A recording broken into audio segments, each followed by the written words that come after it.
Ladies and gentlemen, let there be lights. Round one, Solos BR Astral Cup Invitational. And you guessed it, we're seeing all the Cyras here today. You know, hey, listen, Arcadia looking a little bit too much to handle here, but as you can probably tell from that trailer, there is nothing to give this character more hope than just going for the DPS route instead of being the support that you guys probably thought she was. Oh, well, we can see all of the loadouts that the series have opted to go for. X and Era going to be going for the F1 V1, so it looks like it is going to be the prioritization of the combo break in that solos, as we're going to be now taking a look at Weapon Swapper going head-to-head against Berserk. Berserk going for the slap to set up into that Spear Stagger, doesn't manage to find the connection though. Does try to catch it yet again, but Weapon Swapper very wisely just backing on off with the spacing on those dual plates. As Berserk just keeps trying to go for this, finally gets the slap into the 1-2. There's the combo breaker going to be invested. Berserk able to tap dodge the stun, and we go back into neutral. Yeah, it's going to be a chance here for Berserk. We've seen this from the Martial Arts Solos event early this past week. And seeing how he's been using the slap in the middle of the battle is just something that we've seen him do once in times before. Weapon Solver wasn't prepared for it. Berserk to get the first elimination into that round for that fight over by Heaven's Watch, but straight up over towards Arcadia. We're going to see Misu trying to tap dodge away here. Now, you see looking to use the F1 V1 as well. And I was mentioning how that V1 having that 16-second duration might be more of a prevalent choice, considering when fights less out here for the DPS and having that as much shield be available. It's going to be coming out to motion. Now, Misu, look to try to go ahead and try to chase out a Potato here if it can come down towards that Scare Rush, but no stagger is going to be acquired. Look to try to go for a parry here with that blue fan, and look to try to look for an RMB, and maybe, hopefully, for a bait out blue focus that can come out to the favor. Yeah, Misu with the grapple now, trying to come through with the light 1-2, is going to be getting a lot of damage taken off of his armor from that hangs, and still goes for the charge RMB on that fan, will be able to find it unpunished, going to be investing the F1 to back on off of the spacing.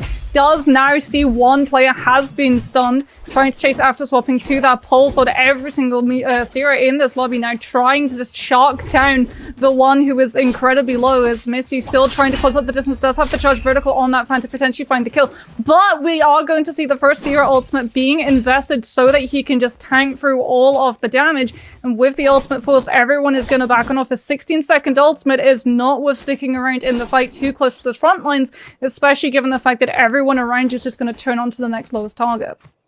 Yeah, we've been seeing these players be choosing between different abilities, F1 and just like Casper right here with the F2. We even saw that earlier from Berserk being able to capitalize onto using it as a heal back when he was in the stuck position against Weapon Swapper. Now, Casper has a chance to just look into the invasion here. Meanwhile, we're looking at Hypernova, making sure he can try to look for his kiting through here. Has me V1 F1 as well. Halberd's blue armor in standby finds Raven, who does have this place, who's charging RMB, releasing it. Now, the F1 comes out here as a combo breaker just to go ahead and the Testament, and just breaking off from this point. Hypernova finds a re-engagement against Raven, goes for that 1-2-3, re-release those, and going for the jump LB to try to go off that target listing, but there's Raven proccing his ultimate V1, which means he can go ahead and spam heal and keep himself aloof and just going ahead and spacing out. Now, of course, taking the chances of using that ultimate for the heal orb, for the right click or the vertical button for you guys on controller, that is going to give yourself 120 healing, so giving Raven himself enough time to proc the ult for the heal and backing off, it's going to be his best value here, just so he doesn't get aggressed upon when his ultimate ends. Yeah, Hypernova is definitely still going to be trying to chase down onto him, though. He knows that Raven's ultimate is going to be removed. He's still got his V1 to be able to play into us. It is going to be Misty still also coming on through with the V1. We're yet to see a single one of these Cyras pick up that V2, as Misty is just going to go for all of the orb spam to get that health back. Raven coming on through with the charged RMB on those halberds. Hypernova will be able to find the parry. The F1 is going to be invested so that Raven can now disengage and break away without being punished, as there's so much verticality inside this building. You can see that Hypernova is trying to figure out where exactly this Cyra has run off to, but he is not going to be aware of which Cyra he's fighting if he runs into Raven again, given the fact that we can see Tryhard also in the vicinity looking to come through potentially with the third party. Is something else that's going to be coming through in a matter of moments, Serve, is that Realm of Yang. We're going to be seeing two Cyras going head to head without the ability to kite out the ultimate, and I think that is something that's probably been the biggest fall in terms of this hero in solos, having that ability to just run away, whether it's the V1 or the V2, the 8 seconds or the 16-second duration. With the lack of movement that she has in that ultimate, it's very easy to just full disengage in the open world. not so much in the realm of Yang. So I think she's going to be somewhat of a monster in the realm of Yang fight, as opposed to when you see the ultimate come out and you just kite out, as we can see. Cizario is going to be utilizing that F1 to space out and go for a full reset before either of these two players looks for the full commitment.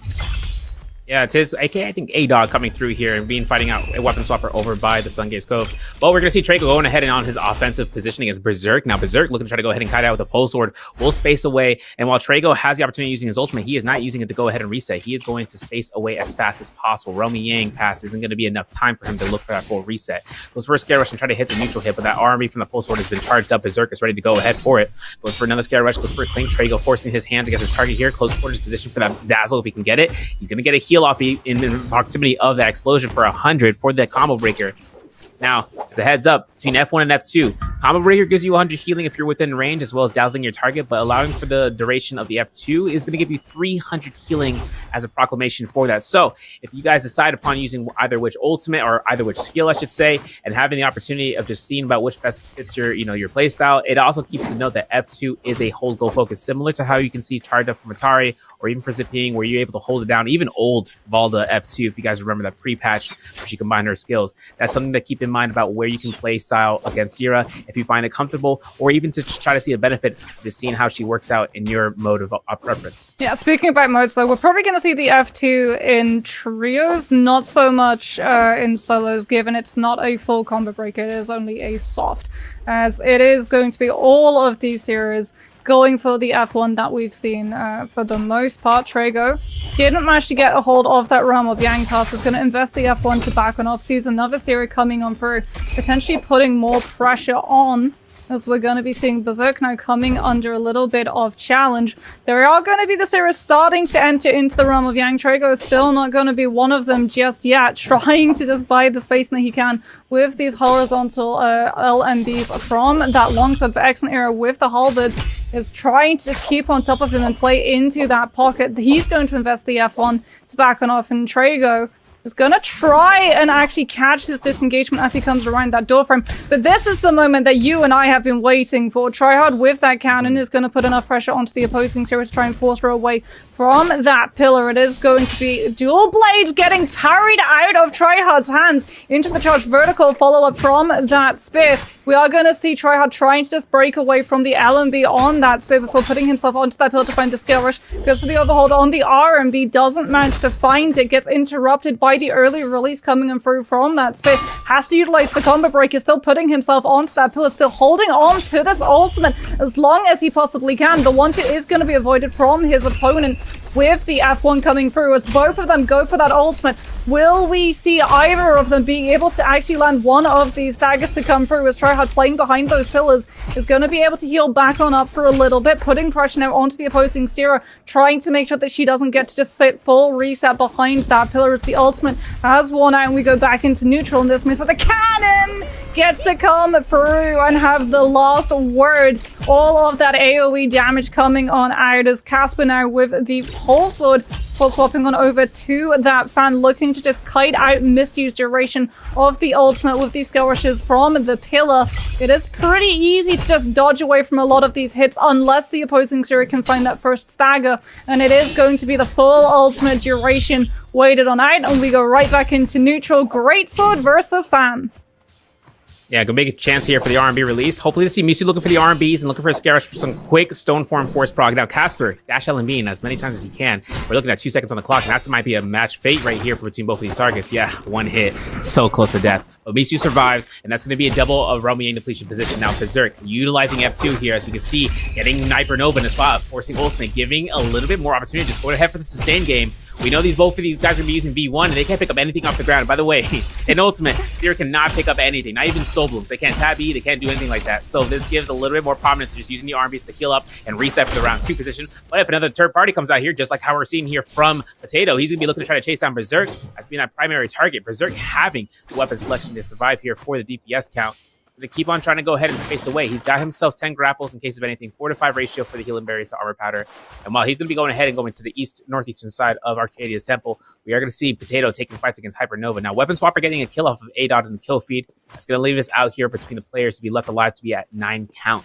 And now we know that Hypernova wants to get Potato out here, but if he can, he's going to be looking to try to look for a tap dodge parry because, Potato's been clean with those in terms of other fights that we've seen before. But Hypernova putting the pressure here where it could be one to the next. Nice grapple over, but even with that armor swap, that might be a kill confirmed. And yeah, that's going to be it. Nova finds his first elimination here, and we're going to have 8 players still left alive in the game. Yeah, that's normally the punishment that we see inside the realm of Yang, where you're able to find that uppercut connection before they can hit into the blue focus state of that Scale Rush. And off of the back of that, Hypernova is able to clip him off of the wall into the grapple bump follow through on the charged RMB on that fan.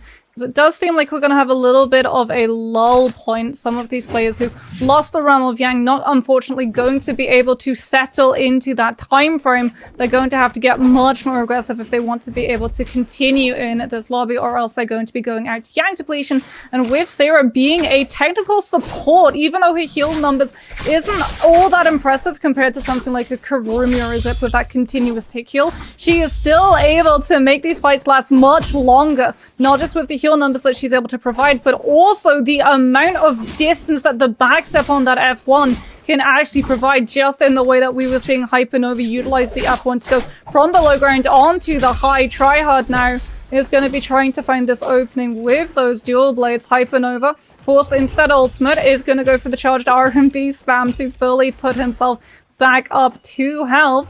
But Tryhard, also holding onto his ultimate, is 100% going to be chasing the Cyra down the moment he knows that ultimate is off the field, and we can see the fight begin anew as Tryhard tries to find the chase, and Hypernova goes into full kite mode.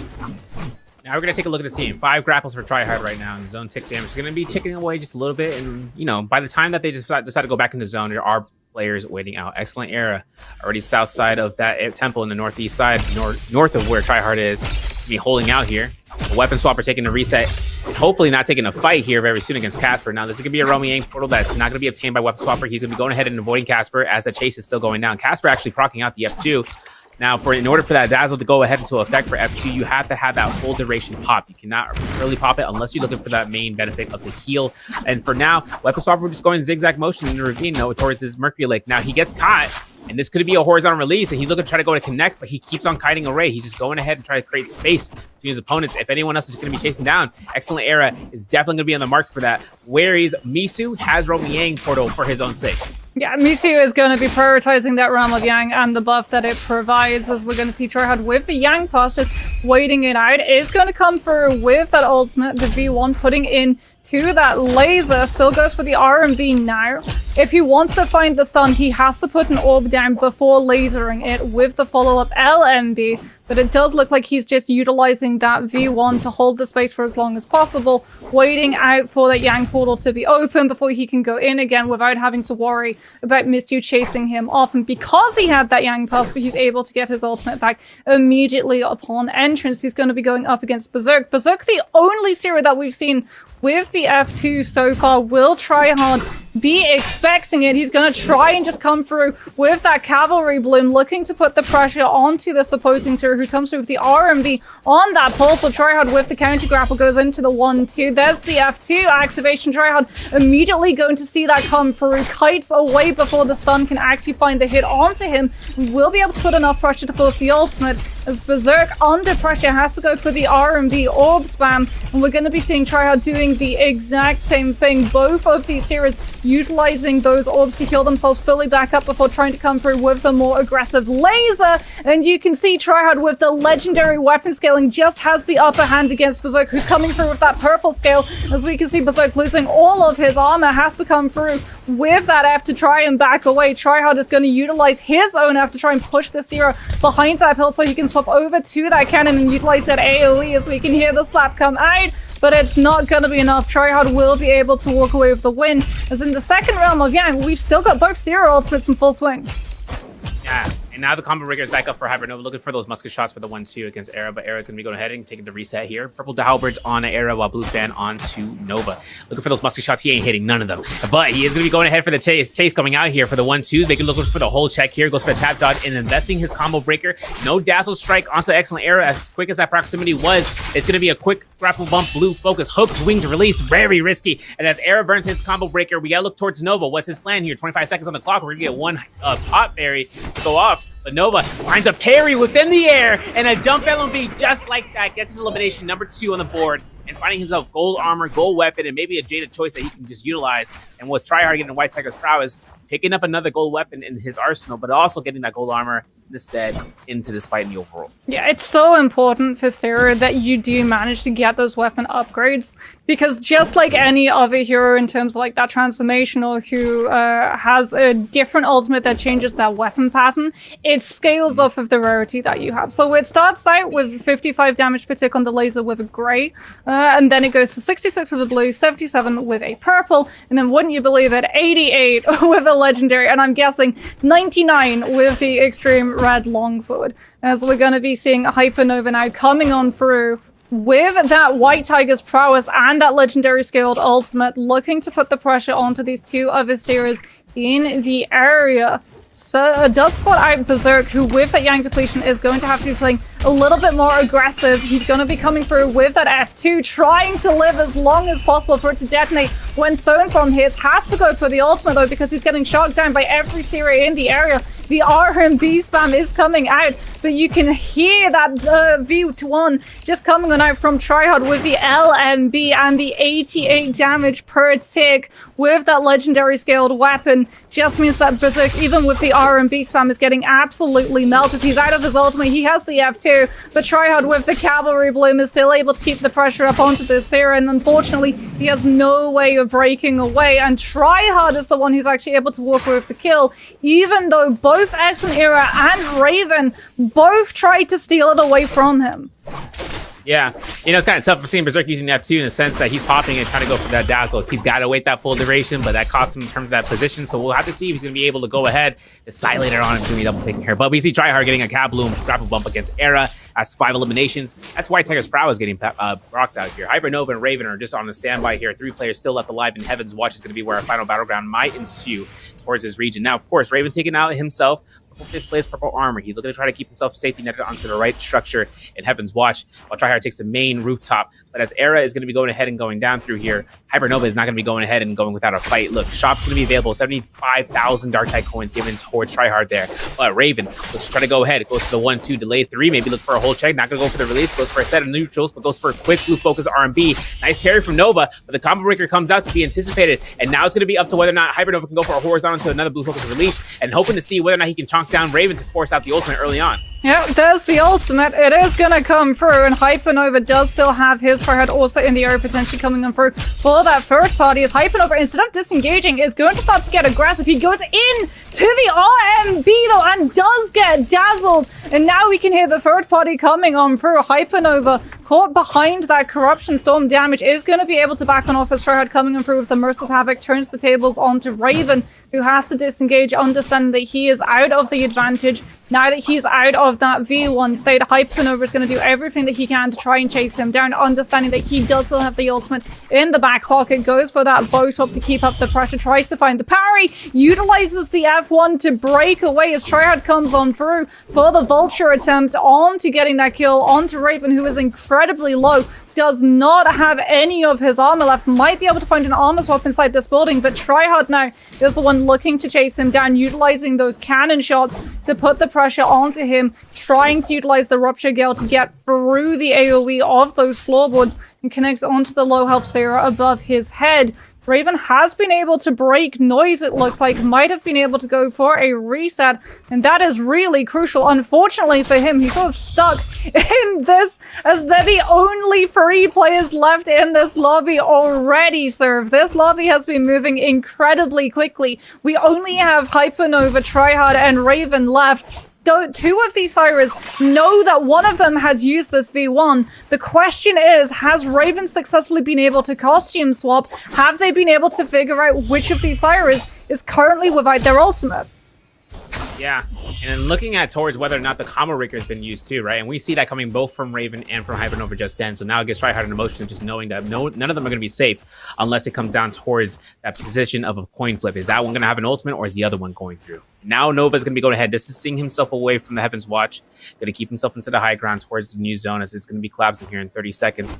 Or Raven right now, though, just hiding out. We are going to see Tryhard went to the shop, and he went to purchase out weapons like mad crazy. If he didn't find any sort of usage for the spot Jades, he's going to be looking to try to get a weapon of choice for any Jades that he has in the selection pool process, whether a Hong Sword or a Katana, maybe, because he did have dual blades. Did set himself up for those. So if he's looking for those quick swaps, he's looking to try to get a Hong Sword of Nature, then that would have been the case scenario. Raven, though, blue fist blades, purple armor, now putting himself in the spot straight towards the spear well. Tryhard to try to clear out. He finds himself a staff. He's got that Merciless Havoc. We saw that earlier as the vicinity of Raven disengaging his ultimate. He gets caught by the last hit there. So he's gonna get a lot of chunk. And Raven only having 3 healing berries and 3 armor powders in his stead. He goes for a scare rush to chase this out. He takes the aggression, but he gets caught by the dazzle. And I think this is like the 7th time I've seen Tryhard get that Stormstride grief for a second there. Yeah, Raven now looks for the parry, doesn't find it. Tryhard holding down the space is able to grab that spirit well, so Raven immediately going to reposition away, trying to find the spacing to get this armor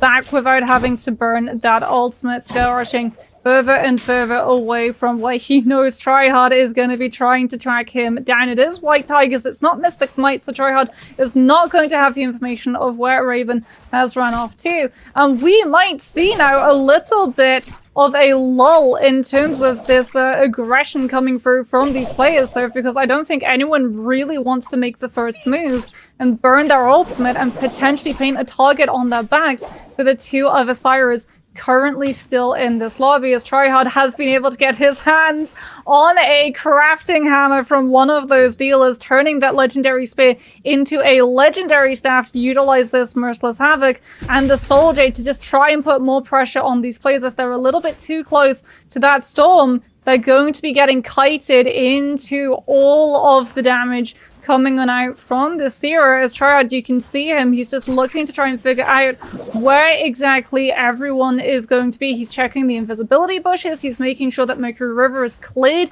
because even though you can go into that river, you do actually give your position away with the little air bubbles that come up from where your character is. He is on full checking of this perimeter to try and figure out where exactly Raven and Hypernova have holed themselves up to just live the duration of this buff. Does he check that right above his head? Can he figure out where exactly he goes past Hypernova? He sees Raven. He's gonna put the pressure onto Raven because of this.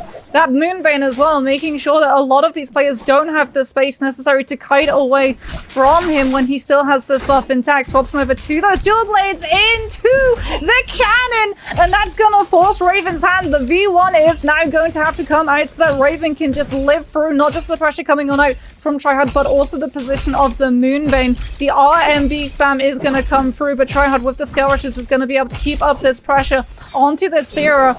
Waits for that ultimate to be done before turning in with the Cavalry Bloom onto Raven now that the V1 has been utilized. Going to now try and utilize that F1 to space far enough away so that Hypernova doesn't find that third party, as it is just going to be an absolute kite central until one of these players can get that full confirmation of a lockdown. But with that F1 combo break being as strong as it is in terms of the distance that it lets you travel, that might be easier said than done. It might be a chance here for Tryhard. Look for the army drop down. There it is, going to be the release. There's going to be the 1-2. Don't go for a 3. He was expecting it, and that's going to be the punish right then and there. And there's a kill steal from Nova coming from downtown. And with 3 eliminations, he's looking to try to get to 4, but this is going to be a chance for Tryhard to get healing over time. 5 eliminations between the 2. If Nova gets this elimination coming out here, it would be a quick set, but once that grapple bump is confirmed with the Kabloom, it looks like the terrain's going to be griefing out Tryhard in a sense, and now the ultimate comes out from Hypernova. He gets a dazzle. He's going to force this out. The Stormstride is just griefing left and right, but we know Nova's going to be going ahead up against Tryhard's ultimate for his own Cyra 1v1. As the final state goes through, the laser beam comes out. No level 2 swing not coming out here for a laser beam. He avoids it. Nova looks to space away, and we're looking for the heal set as Tryhard looks to throw a dazzle if he can. He's not going to confirm it. He's got himself to go up against a dagger hold check moment. If Nova can find one hold check, he'll burn the F1 coming out here, or he just forces disengagement from Tryhard if it comes down towards eating up a lot of damage, like right there. There's a combo breaker. And now for Tryhard, looking towards and seeing about the range weapon coming out from Nova. He has to keep himself in a nice full poised mode. He gets a realization that that's a dodge, that's a target lock on the J selection for Nova. So for right now, Tryhard looks to close his gap position.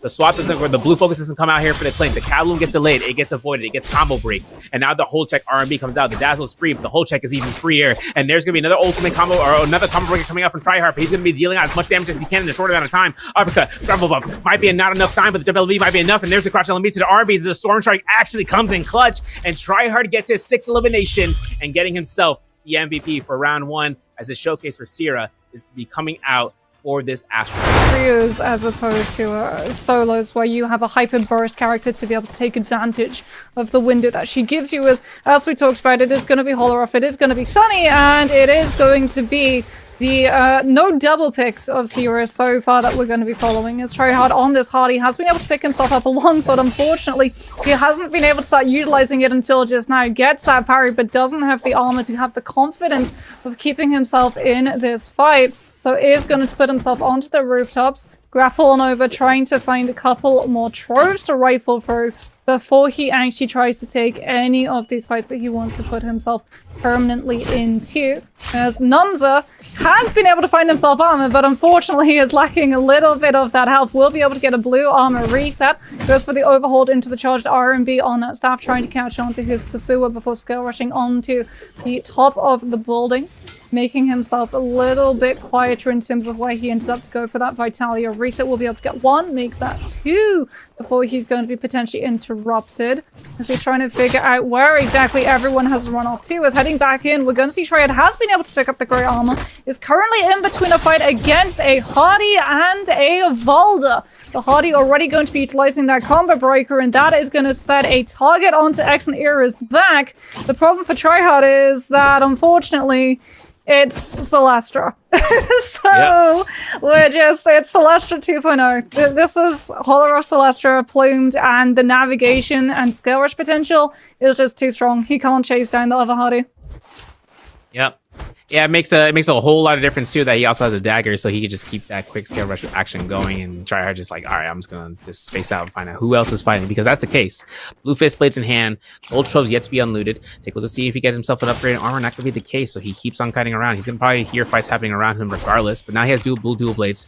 Valda has a return to the fray, and as that fight might ensue, Misu's gonna be going up against what seems to be weapon swapper over by the move hall pass. Now this is gonna be a hook wings release, but the F2 Matari comes out here. There's gonna be the horizontal release, but the ultimate has already been ready, and Misu looks towards using his F2 to get that stagger for free. Goes for it again and again. He gets the elimination. He gets the kill. This is going to be 1 elimination on the board for Misu, but another set of fights were happening. Trago actually getting elimination here by Potato. And now back towards Tryhard against Hypernova. Now, dash LMB, 1-2, can't get any jump LMB priority because of that little bit of the terrain with the fence line. So now it comes out to Scare Rush to close this gap. He finds that jump LMB position for the kicks. Might be looking for jump LMB again, but no chance for him to get out of this alive if Hypernova finds an involvement of using his ultimate as a Valda, but it comes at that cost. Now, Tryhard finds a heal, and as that reset comes out, he goes right back in here like nothing ever happened. Oh, we've got the tap dodges to set into stage the next hit of that focus, but the Valda is going to invest the F2 to break away from this fight, and Tryhard now, without that opportunity, is going to back on off to get a little bit of armor back onto the Grey that he's been able to pick up, as we're going to be seeing another Valda Berserk getting caught into the F2. And tried to go for the follow-up of the charged R&B from that fan. The VT now is also going to come through. The fan just to scale rush closer to Berserk to get into position to go for the spin. Will be able to find it into the charged R&B. The Hardy going to try and break away from the fight with the ultimate as the Valda looks to pursue. Almost landed the mid-air spit. Will not be able to have the opportunity to throw. Oh, will be able to have the opportunity to throw the third one in. Massive spacing coming on through. Finds the connection onto the Hardy mid-ultimate as well, but does not have the ultimate, as well as note that there's another player in the area potentially looking for the third party who's going to turn onto this Valda. Now that that V2 has been invested, and you can see all of that power, all of that aggression has been turned onto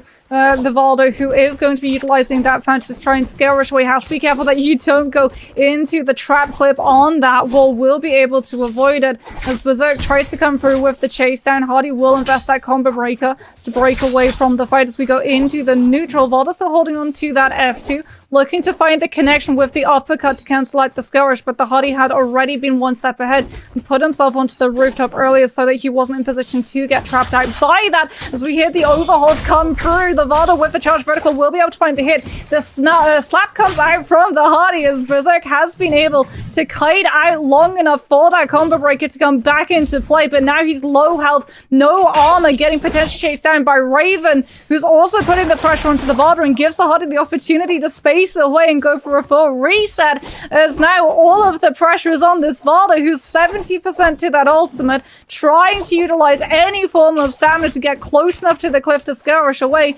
and we go back into watching Tryhard with these fist blades, looking to find the fight against Casper.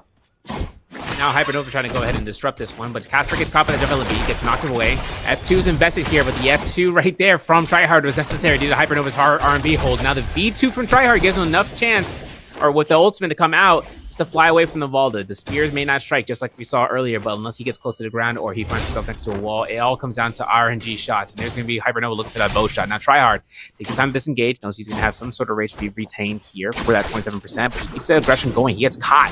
Combo rigger isn't available. Nova looks to try to go for the double R&B, maybe look for a crouch LB. The arm swap is good. Look for the horizontal release, go for it. There it is. Bait out. F2 comes out from Nova. The F2 is available for Tryhard. Goes for a scare from the rooftop, catches it. LB uppercut. 1, 2, 3. Solo. Come to me. Tryhard gets himself out of the danger zone and finds his first elimination while that Romeo comes active. Now, Potato, he's going to fight up against Berserk. He charges out for that stone form. No bait out, but uses his ultimate as an insurance after that pushback and making sure he can try to go back counter grapple. He finds a usage for the spear, but that ultimate comes out from Berserk, denies that Valda coil from coming out, and now gives a chance for a reset, but he has no armor powder, so now it's up to him up against Raven here. We'll try to contest this, while we can probably take a look in the scene. Nums is on that board for that Romyang portal. He has the Romyang pass, purple armor, blue weapon.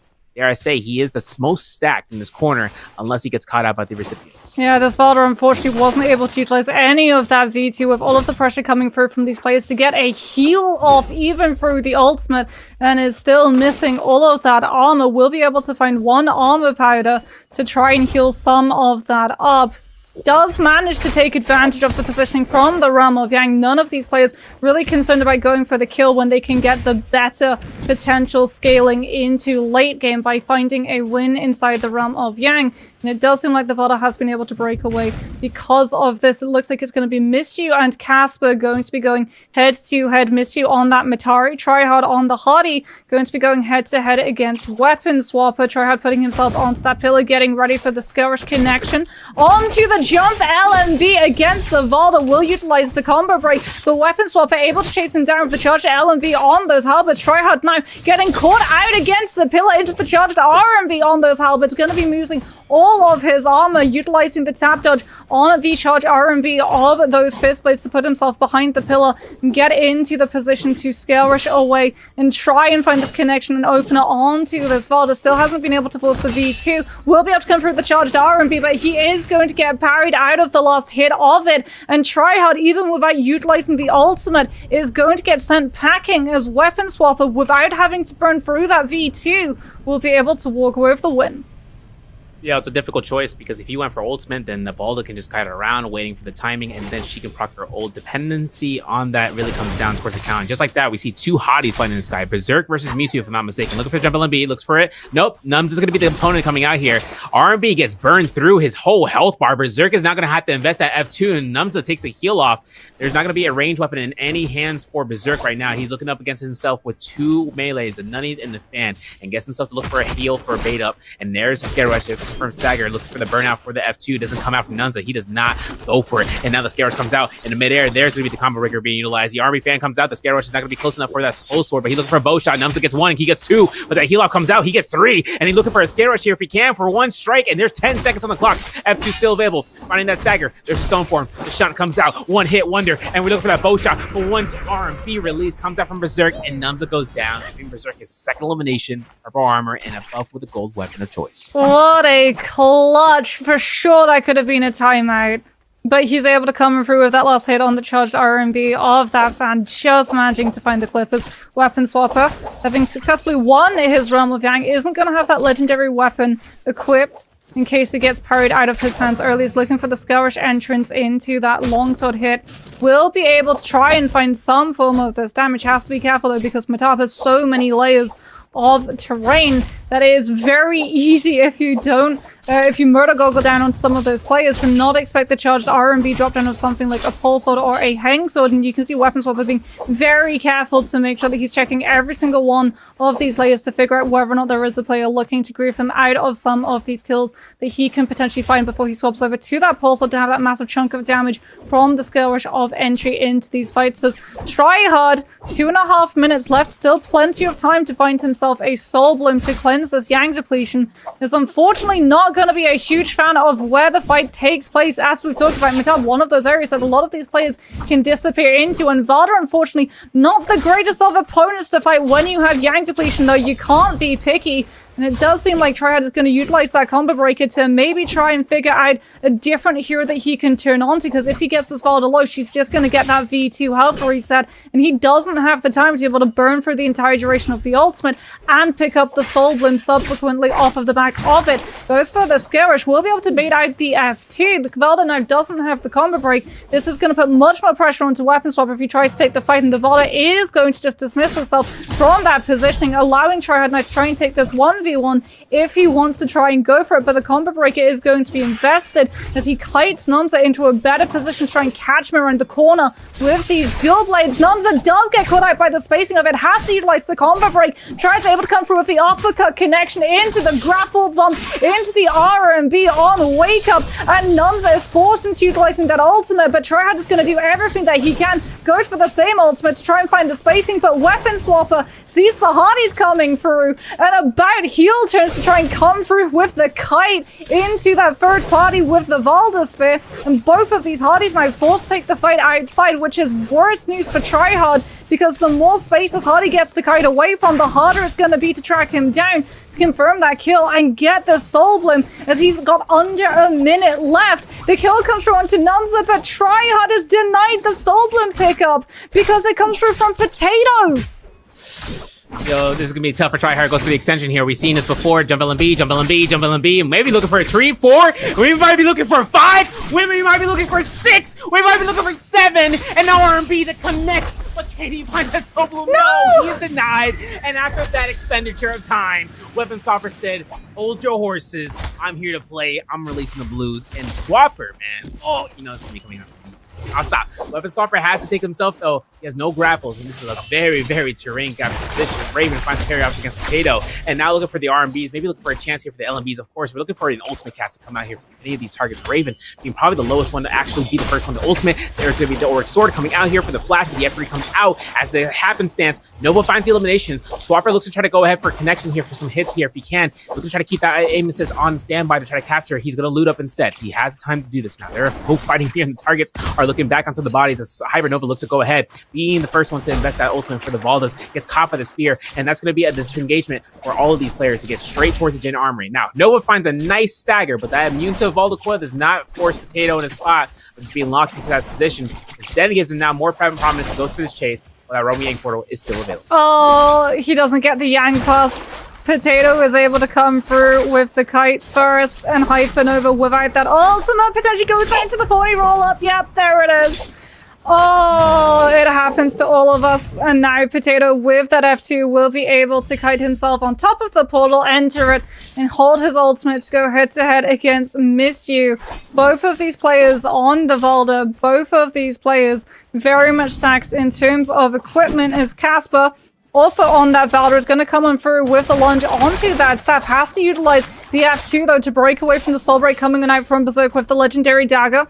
Doesn't get himself parried, but does get himself parried now. Try to go for the mix-up in terms of that timing, and now he's stuck against the invisible wall. I don't think there's any way he can break through from this. His combo breaker isn't going to be able to come back in time, and we head back into the second realm of Yang to watch as Potato is able to come through with that charge vertical on that fan. Utilizes one of those spears to space the Matari far enough away from him that he can look to find this pressure, holds that spear for as long as possible. Misty able to dodge out of it, now goes for that backstab teleport directly behind Potato, forcing him out of that ultimate on top of that pillar, looking to utilize this fan and the amount of pressure that you can come through, just sitting in the focus strike follow-up, but he sits on top of it for a little bit too long, gets hit into that grapple bump connection, and loses almost all of his health and armor. The Matari swaps over to the cannon. The Valda with the fan looking for the Skirmish, just trying to avoid it, but he is one simple hit away, and Misty doesn't even need to charge up to a blue connection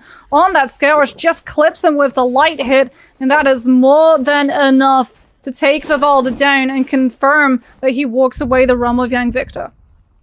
There's a lot to unpack there. I know that Nova saw that roller and he was like, "You're so cringe, bro. Why can't you just let me go ahead and survive? It's crazy." And the second I saw Berserk do what he did, that was exactly what happened in semi-quals for the Astral Cup martial artist solos, where he just got a corner, longsword. He had everything set up for him at that point.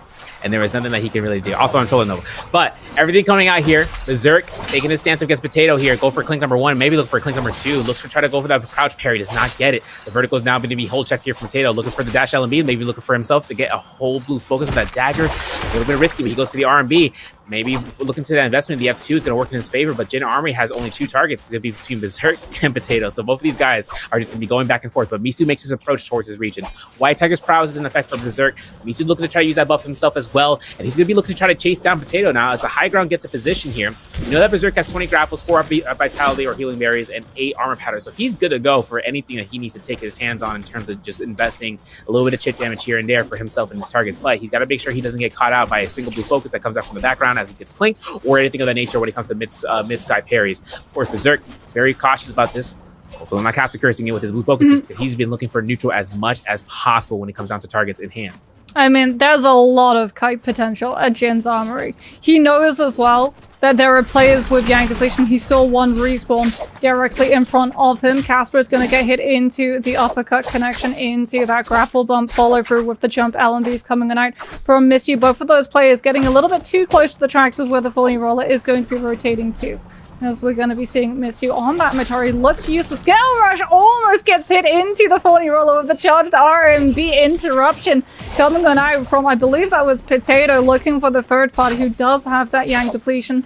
As Misty tries to come through with the toothpick, the VOD is going to utilize the F2 to dodge away from that one. Swaps over to those nunchucks, utilizing the threat of that meter dump. It's coming out to space the Matari far enough away for these hits to be able to confirm all of this damage, starting to slowly shred away that legendary armors. Misty losing a lot of his stamina to go for those dodges, has to try and back away, sits in the RMB to go into those slap animations and stagger the Valda out, forces another rotation of that F2, try to sit again in the RMB, but the Valda reads it as a hold check, goes for the early release and will be able to find it, and now Misty was the one coming under fire. He's lost all of his armor, he's being hunted down by Potato on this Valda. Are we going to see the ultimate invested? Now we're going to hear the ultimate potentially come on through from this Valda. There it is, as we're going to be seeing the potential spears coming on out to try and lock this Matari down, as we know that they're going to be able to confirm onto 2 players at once. But unfortunately, with one hit, the Valda just isn't able to do anything except grief the third party. Every single place that Misty tried to run attracted another player to the locale, and that meant that Potato was able to get multiple players in one spear and finally confirm the kill needed to come through with that Soul Bloom cleanse. No way that Misu's going to get a reset here, because that's impeccable right now. 3 eliminations on the board, 4 players still left alive total. Taking the time here to try to deny any sort of pressure. There it is. Blue focus might not come out here, but it looks like it's going to be an F2 to be invested there. Misu might be caught out. There it is. Weapon swapper looks for the crouch on the Misu RMBs. Now forcing Misu into the position, just kiting around. Now the Scale Rush gets himself near to the urn, but he's got to back away. Jin Armory is not a safe place anymore. The zone is closing in, and for Misu, his biggest objective right now, survive. 3 eliminations for Berserk as well, and trying to look for that multiplier for first place. Grapple comes out here. Berserk is to try to go ahead and anticipate where that F2 of Matari is going to go out, and he sees it's going to be out into the zone. The Thorny Roller counts it, knows it, notices it, goes ahead straight towards the position of Weapon Swapper to get that closed gap position. Now he needs to look towards an RMB focus, maybe looking to try to look for a neutral, maybe even looking for a clink, just to try to force that pressure. But Potato find a kill against Misu in the background. It's going to be Potato getting the elimination. That's another target on the list for Berserk to try to watch out for, because now he's going to be looking to loot up in that purple armor, that gold armor, I should say, while Weapon Swapper is going to be denying this pressure. There's Berserk looking to try to go ahead, tries to find that kite, make me sure he can, maybe, ensure that he can back off here completely, because that White Tiger's prowess buff is going to be located into that vicinity for the spear whale. So for him, there's a slap signature. And now Berserk looking to try to go ahead for it, just going for a heal. He's got 6 armor powders after this. He gets a slap from The F2 might be coming out here from Potato. There it is, and he avoids it completely. And this is going to be a clean sweep and holds position towards Forbidden Seal in case Evalda gets caught out and needs to use ultimate proc just to save your own skin. Yeah, I mean, it's a really good place for Spirit Dome, but it's also going to be coming potentially on for that Forbidden Seal. You can see he's just checking all of the areas around him to make sure that the other Valda is not going to be waiting there, as both of these two Valdas, it's in their best interest not to go after each other and force that V2 early. They need to try and shock this Hardy down before it goes to that heal off. One Valda is going to come through with the ultimate into that spear, and it is going to be Potato following it up with that legendary scaled longsword into the charged RMB. Berserk is going to utilize that Hardy ultimate to break away from this fight and kite out for one of these Valda ultimates to be done, but still has to worry about Potato's weapon swapper in the meantime. Sees that that Spirit Well is going to be uncontested, is going to go back to that position to get his ultimate back on up from picking up that buff. Here's Berserk now with that combo break, is going to try and break away from this fight and look to kite as long as he possibly can. He's noticed the absence of one of the Valdas. He knows that they've positioned over towards the Spirit Well, and that V2 is going to be coming out in a matter of moments, and he's got to just try and play the waiting game right now. Lucky for him, there's a lot of really good terrain that is going to mess with a lot of the combos that both of these Valdas are wanting to secure off of a connection from a spear on that V2, and you can see that they're trying to figure out where exactly is going to be the best terrain to try and take this fight, as Potato doesn't care about finding the kill onto the Hardy. He knows he's not going to find it until the zone closes a little bit more, but Berserk goes incredibly low. Weapon swapper swapped over to the fist blades to utilize the jump LMB, so that the Hardy was just going to try and play kite around those cliff faces with the scale rushes, and went for the superior trackings of the jump LMBs on the fist blades to keep up with where the Hardy was coming from. And Seraph, now we have a 1v1, both of these Valdas holding onto their ultimates, but one holding onto that White Tiger's prowess. Yeah, it's going to be an out-sustain fight that's going to last probably a minute or 2 minutes or 5 seconds. It all depends on the combo breaker being utilized here. There's an extension 1, 2, 3. Look for the crouch LMBs. It might be looking for a 2, and there's a blue focus. Now the V2 might have to come out here, right? Yeah, okay. Now there's going to be a chance here. The Valda Spear gets dodged. Looks like it's going to be another Valda Spear, Valda Ultimate versus Valda Ultimate, and now it's going to be out-sustained fight. Old Spear first, number 1. That Spear number 2 for Potato, so he's got a last Spear to be holding out here for dear life. Gets himself an RB. Oh my goodness gracious, into the Moonbane. Don't you dare reconnect him into another Moonbane, because there's going to be a chance here to might connect it. No, he can't do it, but he goes for a swap for the 2-on-1, but he doesn't get it successfully. Both Ultimates are now down, but Weapon Swapper is up on HP alone, and the Musket Shot comes out. The Ravines here are deadly. If you can catch a Scare Rush here, denying the push, there's going to be a 1, 2, might be looking for a 3 Clink, but not going to be coming out here. That Moonbanes are looking a little bit more, a little spooky here in this zone. We're clinking for number 4, and we're making sure Weapon Swapper knows that with that White Tiger's prowess, he is good to go for 25 healing per tick. And now he's going to be going ahead up against Potato, who still hasn't been able to reset as much as he's been hoping for. The whole horizontal comes out. He dash checks him. He gets caught to the combo breaker. No Scare Rush for that point for the neutral. He goes ahead and does it again, but is going to go ahead and kite out. R&B comes out here for another Clink, and now it's going to be the blue focus. No uppercut confirmed. The blue focus comes out here looking for an R&B. It looks like it's going to be a dangerous game for the longsword versus misplaced action that Weapon Swapper is going to be having on full capabilities of fighting out. The combo breaker is back up for both of these targets right now. Weapon Swapper looks to try to go for the 1-2s and maybe look for a grapple here again and again, but Scare Rushes are closing in, looking for it, and we catch it. There's the combo breaker. Now we can look for the R&B blue focus to see if it can come out from the cliff side, but now it gives all the opportunity for Potato just to keep rotating around here. Look, listen, all this can survive here as long as their ultimate comes back up. There's the R&B. There's the turnaround of damage. And after Potato, he's got to look for a horizontal here. He gets caught again, and that's going to be it. 1 jump LMB to confirm the kill. Weapon Swapper finds the elimination, gets first place, and gets the multiplier for first. Oh, that fight could have gone on much, much longer. You have to be able to go ahead and play that out. But start off here, round 3, into the Astral Cup NA Solos BR Invitational. Yep, and the first hero that we're going to get to follow is Valda, which is very fitting, as it is going to be Tizo going head-to-head. Nums are now on the Liam as well, going to be going head-to-head, but losing his greatsword to that parry. He is on Liam, so he will be able to retain that weapon up against Hypernova, who is going to be on his comfort pick of that Justina into the grapple bump. RMB follow through. Nums are going incredibly low. Goes for the overhold. Hypernova looking for that jump parry, won't be able to find it. Manages, though, to push the Liam into that stone form long enough for the last hit to come through, as he is going to be able to confirm that kill and grab all of the loot around the temple side of Celestra.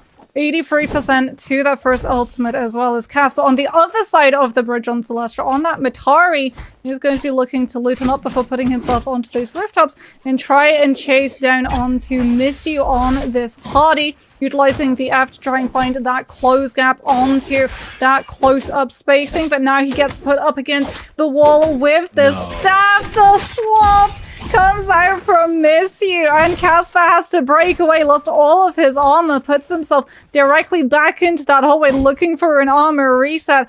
If anything that he can find, will be able to pick up some of those shield pods to get a little bit of sustain back. His Trago on the Matari with that ultimate is going to be breaking away from the Volda, looking to try and lock him down, coming on through from Weapon Swapper. Yeah, over by towards his S Winery, but back towards Celestial. Ravine fight coming out between Casper and Tryhard. Now the Fist Blades comes out here. The Pelvic Thrust is going to deal a lot of damage for Tryhard to go ahead and back off to the southern end. But there's going to be the grapple. Jump Beam might coming out here, but a Scare Rush will deny it. And now Casper looks to try to go for another Jump Beam. He gets denied, and another Staff Scare Rush to clutch him around the Rosie. Carry up 10 comes out. F2 go through the window, stays inside the building. Now Casper gets chased out here. Misu looking to try to go for the Sacker, looks for the lowest health target, knowing it is that Akros. And he makes his rotation here. Very nicely put to try to see about whether or not he can go ahead and flank out. But it looks like Hypernova is already on the winning streak of just trying to chase down Tryhard. Excellent arrow gets a kill off of Berserk and a kill feed here. We're going to see Weapon Swapper get a kill against Trago and Zest Winery. Trago goes down completely for the count here for this round. Now Weapon Swapper gets a kill going through at number 2.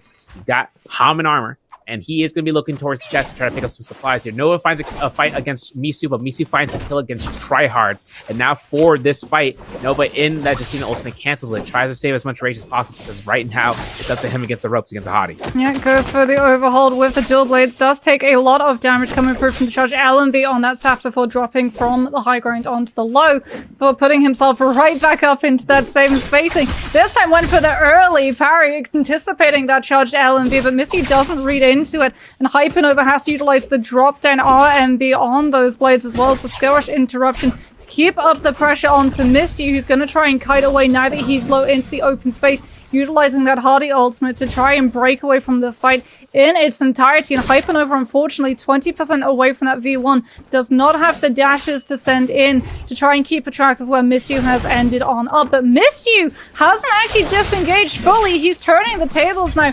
getting aggressive to put pressure onto players around him, so that when the ultimate is gone, everyone else in this locale turns onto them instead. And it worked! Misty was able to get Raven down low enough that he breaks away from the fight entirely, and Weapon Swapper finds the kill onto Raven. Hypernova turns his attention onto Weapon Swapper, and the Hardy is home free. That's crazy. Misu does not get any sort of target price selection onto it, but that's the case scenario. Hardy can kite out. And if he finds his position just staying quiet, staying still, where no one's going through, they're going to find aggression here for the W key action. Light Hypernova is at 1 elimination, and he finds that bell hit, and he finds location onto Weapon Swapper, as Weapon Swapper tries to kite out here. Looks to the re-engagement with his fan. Very risky, forcing him in a position now to take this fight completely. For Nova, there's going to be a clink. Soul Break into the opposite direction, gets caught by the Wind Blast against the wall. Now, of course, he goes for Crutch Elements to R&B. He does not get caught by the F2 for that Volda Bubble. He has to work himself into the foothold. Finds that parry off that crouch. Jump R&B doesn't kill. That might be a chance for that Volda ult to come out, but the clink is going to kill. Confirm. Nova on 2 eliminations. Now Misu's arriving to the party here and trying to see what is up, but he's going to the shop. Maybe just kiting around here just to find a high ground position, but Nova hears it. There's all that movement schmoving. Now here comes Misu with the staff. R&B gets released. Almost get caught by the parry. Nova's looking for this fight, and this might be a chance here to see whether or not the ultimate's going to be ready up for Misu in just in time. Oh, Misu's burned the combo breakup. Hypernova now trying to press that advantage. He's going to have to utilize his F2 to break away from that staff. Looks for the Scare Rush out into Courtyard. Will come through with that ultimate. Doesn't go for a dash just yet. Now tries to find it to close up the distance. On that Hardy finds the parry. The combo breaker has come back in time for Misty to use it, but unfortunately he's just going to be delaying the inevitables. Hypernova will be able to catch him before he can break out of that door frame. Cancels the ultimate to retain as much rage as possible. Grabs the Soul Bloom and now looks to put himself into a good position to potentially kite on over to Realm of Yang once he's picked up a couple of upgrades from that shop, because now he's got enough coins to purchase out a purple set of armor and potentially get his hands on a couple of very strong Soul Jades for that dagger too. Yeah, now for taking into Yang, Nova with that 3 elimination spread will force it out. I mean, listen, he's got Blue Dagger on standby. I mean, the dagger is all you need, especially with the bow, especially getting for horizontal bow shots or scare rushes into bow shots. However, which way his playstyle fits him best, because we know Nova is going to be going for some shenanigans off the Justina. But taking into the stead, Numza is at the Yang portal first, so now comes down between a Liam and a Justina. This is for round 2, by the way, folks. We saw that Mortal War Temple fight as the first fight for Nova's first elimination. Purple armor versus purple armor. Purple fan is going to be huge here for Numza here. His potential is going to be massive. Looks to try to go for that 1-2-3. Gets a kick off that vertical, and that's going to be nobody looking for the chase down. As that blue focus comes out, it's going to be a parry. And the first combo breaker to be invested. The combo breaker will come out for an ultimate activation prior with the Auric Sword Blast. F2 still available for Nova. Now, this is the problem right now for Numza. He's going to have to really burn for time in order to have the second usage of his Auric Sword. It's to charge RMB. He gets himself an Auric Sword right there. There's the RMB. The F2 comes out. Numza looking to try to go for teleport. Not going to be the case. Looks to go ahead and cancel out the ultimate to try to go ahead for a combo breaker. Gets caught by the freeze. F1 comes out, but Misu's right there next door. The bow shot doesn't connect for the first one because he gets mid dodge, but then you can see Misu doesn't even know who is the lowest health target. Yeah. Numza's taking a little bit more chances to escape here. Counter grapple from Misu. You know Nova's like, bro! And everything comes down towards the Yang portal, where Misu is going to get priority listing. And I think Numza might get at least 1 or 2 kills off. Hypernova doesn't care about the Yang. Oh, he wants to just find that target. For Numza. He's going for Numza. Him out, bro. But he doesn't know where Numza has gone. We are going to be following along with Berserk on this Matari, trying to come in through with the catch jump LMBs of those fist blades, putting the pressure on to Tizo. He's going to be coming in through with that pole sword, gets parried. Berserk picks it up directly in front of him before coming on through with the F to force the Vado into utilizing that F2. Berserk does unfortunately get hit into that bubble, into the bump follow through charge, the RMB on that hang sword, and will be falling as Potato on this Hardy sets up that ultimate to put the pressure onto his mirror. Misty, this is where he ended up, has that ultimate back because he went through that realm of Yang. Both of these Hardys looking to find the spacing. Unfortunately, Potato losing a lot of that armor because of the burn damage that Misty was able to set up with that triple charge hit. But Potato still has his ultimate in play. Misty does not, will be able to utilize that to get some of the pressure. Tried to go for the slap swap to set up the stagger into the spear follow through, but Misty uses his combo breaker to break away from it. And now we go back into neutral. However, we see that Potato was able to find the Dragon Slayers into Nezhas, but the Hardy is able to get away with the F. Now anticipates a second return of it, finds the parry the next time Potato try to come on through with that Dragon Slayers, and we might see a timeout as both of these Hardys break away for the fight for one reset. The jump LMBs coming on through from that longsword as Potato tried to go for the LMB on the spear, but loses it to the ground and parry again. Goes for the uppercut of the LMB into Soulbreak to find the connection onto this Hardy. Back to back, we'll be able to find it 2 times in a row. Missed you, managing to buy the spacing to survive with the slap into the charged vertical on the longsword as Potato crosses the corner of that pillar and missed you. It was incredibly close. Both of those Hardys an absolute whisker away from death, as well as timing out. Will be able to walk away the winner. Misu came through, take the weapon, take the win, take the Yang. To grief the kill for Nova early. That's crazy. He's on top. And now there's a chance here for Excellent Error to see about where his Akko's gameplay comes out against Adog. Now, Adog gets caught by this corner, but there's no opponents nearby looking for this set weapon swapper. Has to look towards this and look for a drop-down blue focus, because that's exactly what he's looking to do. And now it's going to be a chance here. Remember how I said about the drop-down blue focus for him? Crazy. Seven's the wrong person. But of course, we have a chance here. Excellent Era has himself for an F2 to be available for himself. He can throw it through walls. He can use the combo setup. And then, of course, he can go ahead and just start up a combo. But the F2 comes out from ADOT. It comes out the B2 in the stead, having this chance. Looking to launch away. Looking to double RMB. The 1-2-3 gets released here. We're looking for a dash LMB. So dash LMB, but the longsword beam comes out from Misu as his cornerstone is going to come out. The F2 roar comes out, but the F2 from Misu as a combo breaker from Hadi gets zoomed, and now it comes down to Excellent Era to burn out for time and just going straight towards the ravine from the west side. Now for Era going towards the bridge, this is his best chance of escape. He looks toward the bottom floor, he switches to Dagger, keeps himself kiting out. Now he's on the eastern side of Celestial to try to bait out. It's just trying to break ears in terms of his opponent. See, this is where the sound cues come into play if anyone knows exactly where he's going. So he breaks the ears, he goes straight north, he's hiding by the tree line, and he's getting himself a reset, but he's got 90 to 100 seconds left on that clock for himself to get out of Roman depletion. So without an ultimate, Era has to really look towards just yoinking. And that snag tech is going to be something really strong for him right now if he can try to go ahead and work for it. But of course, if he looks to exhume it through an F2 usage, he's good to go. Berserk takes himself to the north ravine. Blue armor versus blue weapon. Who's going to take this one out here on top, Moxie? Oh, Era's spotted it. He's seen an isolated target. Akos does struggle in multi-way. He really does find his footing in that 1v1. However, that other player, Berserk, was able to kite far enough away that Era is just not comfortable leaving this locale and turns back where he thinks multiple players are going to be fighting to, like you said, try and take one of these soul blooms.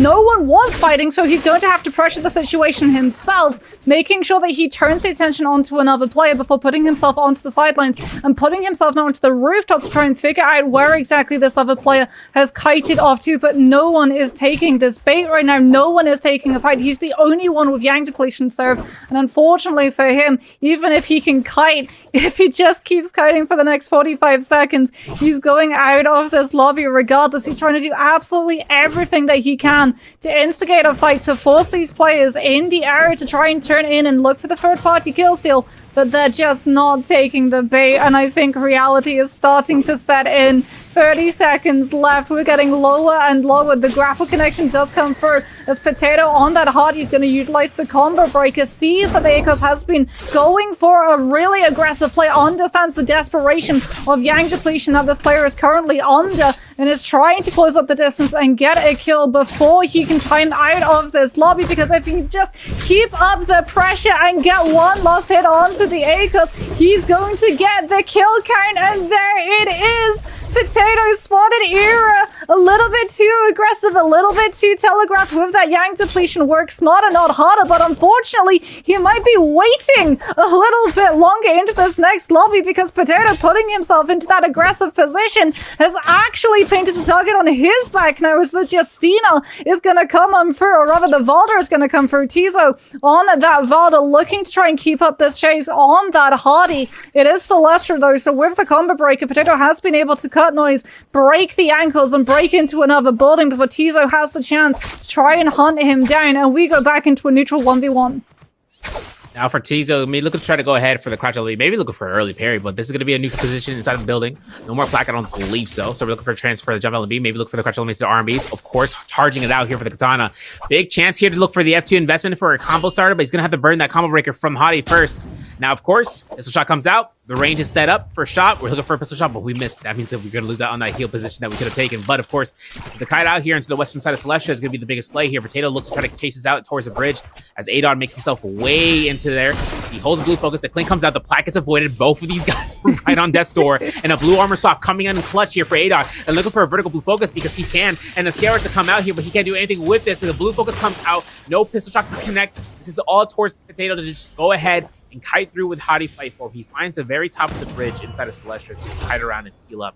The bell has been struck, and with common armor, he's not going to have as much as he's hoping for. He goes for that HP drop for the Jade to just try to get as much healing as possible and get that HP right back up for that percentage bonus. Now, Casper's in a fight against Misu in the background, so that's going to be another engagement happening. Romy Yang portal might have been the reason as to why that has happened. It looks like Weapon Summer finds a kill against Tryhard. And coming out here, Misu is in towards the Artisan's Grove. He's up against Casper. Hypernova's in soul form, and this could be a chill position for someone to go ahead and yoink any sort of these kills, because it comes down towards Misu's ultimate to be depleted for them to go for that chase down. Yeah, he's still got the ultimate, though, utilizing those dashes just to break even further away in towards Celestia to keep up that kite. We can see that he doesn't have Yang depletion, so he didn't go into a realm of Yang and lose the fight. He's not going to be forced into trying to take one to be able to cleanse that debuff.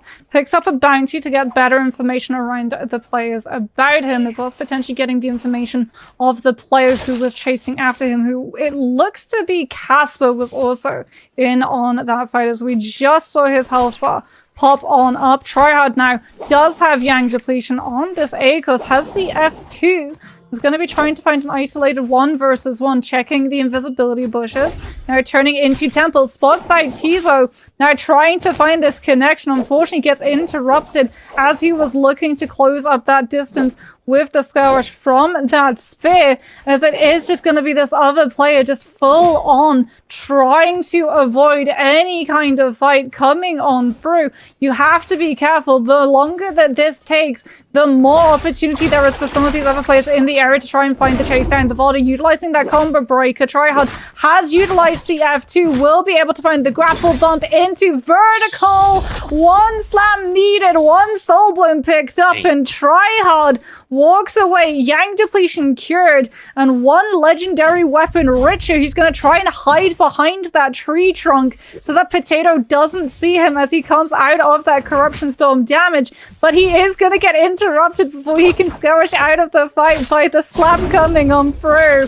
From that Hardy, Combo Breaker is going to be invested. Tryhard, thinking about whether or not he wants to take the fight, is actually going to use the Skill Rush to close the distance rather than try to avoid it. So we are going to see the 1v1. Tryhard again trying to find that Skill Rush, trying to just keep up this distance as close as he possibly can. Comes on through with that ultimate. It is a fight on the low ground, which does mean that the Hardy is going to use that Combo Breaker to just disengage. As Tryhard, with just the threat of those grabs, is going to be able to deter the Hardy enough that he gets the full opportunity for a reset, but you can see that Potato is backtracking to figure out he knows that Tryhard was going to be stuck inside the storm damage, and Tryhard, having cancelled that ultimate out, is going to be without those potential grabs to try and sustain himself through this. He swapped over to the fan. It's just the blue rarity so he can chain these skill rushes together as quickly as he possibly can, but he gets interrupted before he can find the first one. Potato with the uppercut is going to be able to connect onto Tryhard into the pistol swap to catch him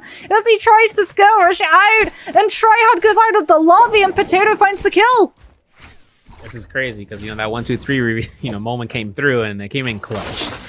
Kicking himself away, chasing it down, an elimination on the board, knocking out Tryhard pretty early on, 7th place. So he's still going to get some placement points, but it's now down towards the brass tacks. It's kind of crazy. It's quite Tryhard, though, against A-Dot over there into the back of the Immortal Temple. Double scare rush into grab one on B. Clean. Like Mr. Like, you know, like you throw out the Windex, that thing's clean. That thing is clear, crystal clear. And now Berserk, he's looking to be enticing. With a gold armor, gold weapon, gold katana specifically, having himself to just be that main protagonist right now for at least a couple of seconds. If he gets caught out, it's over. But he's going to go grapple out, a little bit of an excursion there with the grapple and make sure he can space out. He's got F2s, doesn't have ultimate. He's at 3/4 of the way there at 75%. So for right now, take the time to reset a little bit of HP. He's got 4-6 ratio right now for his healing berries, now 3-6, and taking out towards 19 grapples. That's what he's got in terms of his stead for supplies. For right now, though, final 9 minutes on the board. 6 players still up alive, looking like a nice, easy, steady as it goes final circle, unless a bloodbath WT moment happens. Berserk finds Hypernova here and look to try to go for some hit and jump LMVs in the sky. And for Berserk right now, chipping away to get some rage back up, just trying to make sure he can get himself a little bit of points, points towards his rage bar to get himself at ultimate to be ready to go. F2 still available. They look to try to pistol shot between each another. Weapon Swapper taking some blue pistol shots here from Potato as it comes out. Takes the time to repair here. Now he's at the ratio for his supplies, 16 grapples, 4 healing berries, 10 armor powders. So Potato's going to be settled in pretty nicely here, as well as having that tuna just probably out here for the armor. But he finds an opportunity for the R&B blue focus. Has to be very careful against that fan. Everything comes out here. There's a Crush Limited Army. There's a Scarabs coming out here. He has to burn F2. Now he's going to be going towards the shack and then on the side of the ravine inside of Celestra. The time to reset here is going to be up most important, since now they're just seeing ultimate active, and both Hardy ults might be going out here because Potato's going to be the first one to try to activate it out. Yeah, Hardy ultimate comes in through from Potato. Misty's also used his Hardy ultimate. Both of these players going to try and put pressure on the other to keep them in that Moonbane AoE for as long as possible. And Misty was actually the one who's missing most of the armor because of that spacing. Potato swaps on over to that pistol, trying to find the last hit, but unfortunately he's not going to be able to find it as Weapon Swapper with that fan closes up the distance and does manage to find it as Potato got a little bit too overeager to chase that one down. Moonbane is immediately gonna pop him back down for the hubris. Dang. Oh no. Dang. Flip it. Put it in 4K resolution, 1080p, maybe bump it up to 1440p, because dang, I never felt so much pain in my life from a Moonbane, man. And that's exactly what just happened. You imagine you try to escape and all of a sudden, it's literally the hubris. You ain't got the VIP pass, and then the VIP pass part 2. Where is it? That's exactly what just happened. You didn't get any sort of way of going through. And it's just the constant storyline of Hardy is just Icarus. Every single time a Hardy tries to get a little bit too overeager, they fly quite literally too close to the sun, or I guess in this instance, the AoE breathing lightning dragon. And they just immediately get battered down by like 4 back-to-back AoE splash puddles. It's crazy. And in just a blink of an eye off of the back of that Moonbane, we are reduced from something like 7 players to 3.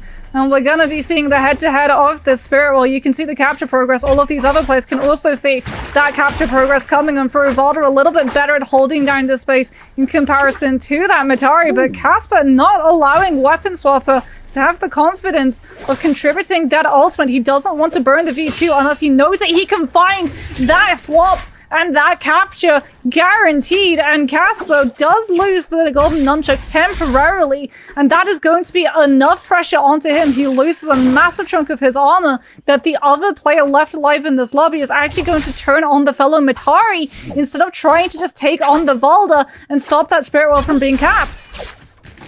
This might be a Swift Edge or a Soul Slash. We're going to have to double check and see about what that move is going to be coming out here from Berserk, if I'm not mistaken. Now it comes down towards Casper getting heals off, but that Assault Smolder really just churned him down in terms of that healing potential, or even that Rupture Gale Burn. There it is. Going to be coming out here for the dodge out the F2 Matari. Swabber looking to try to go for the RMBs. It's not going to be getting any sort of opportunity to do so. Casper is spacing out, and he teleports. He throws a 180 Uno reverse card into his direction into a meter dump. Casper goes ahead inside, tries to go through. Another Moonbane, another dollar. You know this is going to be going ahead and spacing out here because Weapon Swabber looks to try to space out, goes straight towards the west side of this area for the shadow. Had to walk the other direction. He's like, no, excuse me. So avoiding every single chance that if a person looks to try to go his way, they try to capitalize using the Moonbane that we've seen once before. But he is Valda. Yeah, he's also got the armor swap. Yeah, and worst case scenario that comes that out. can touch that legendary armor on the floor because he's the one who capped out Spirit Well. So he has a legendary armor swap for absolute free. So much sustain available for this Valda. As Berserk on that Matari does still have the ultimate. It hasn't invested it just yet. Casper potentially looking for that third party in on the sidelines too.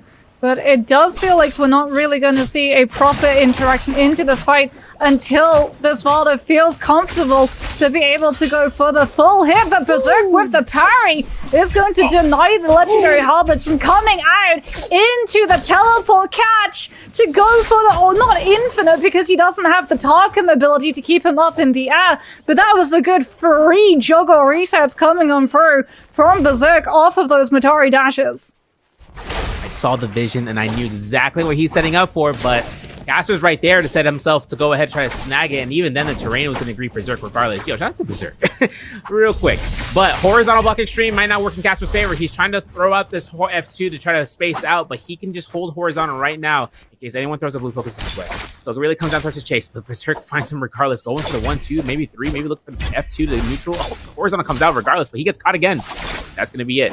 Or vertical release, or elimination. Berserk doesn't get a tap dodge parry. He gets caught by the double focus, and that's going to be a soul pickup for a Weapon Swapper. That's perfect case scenario. This means he can chase this one down here, and that's 4 eliminations for Berserk.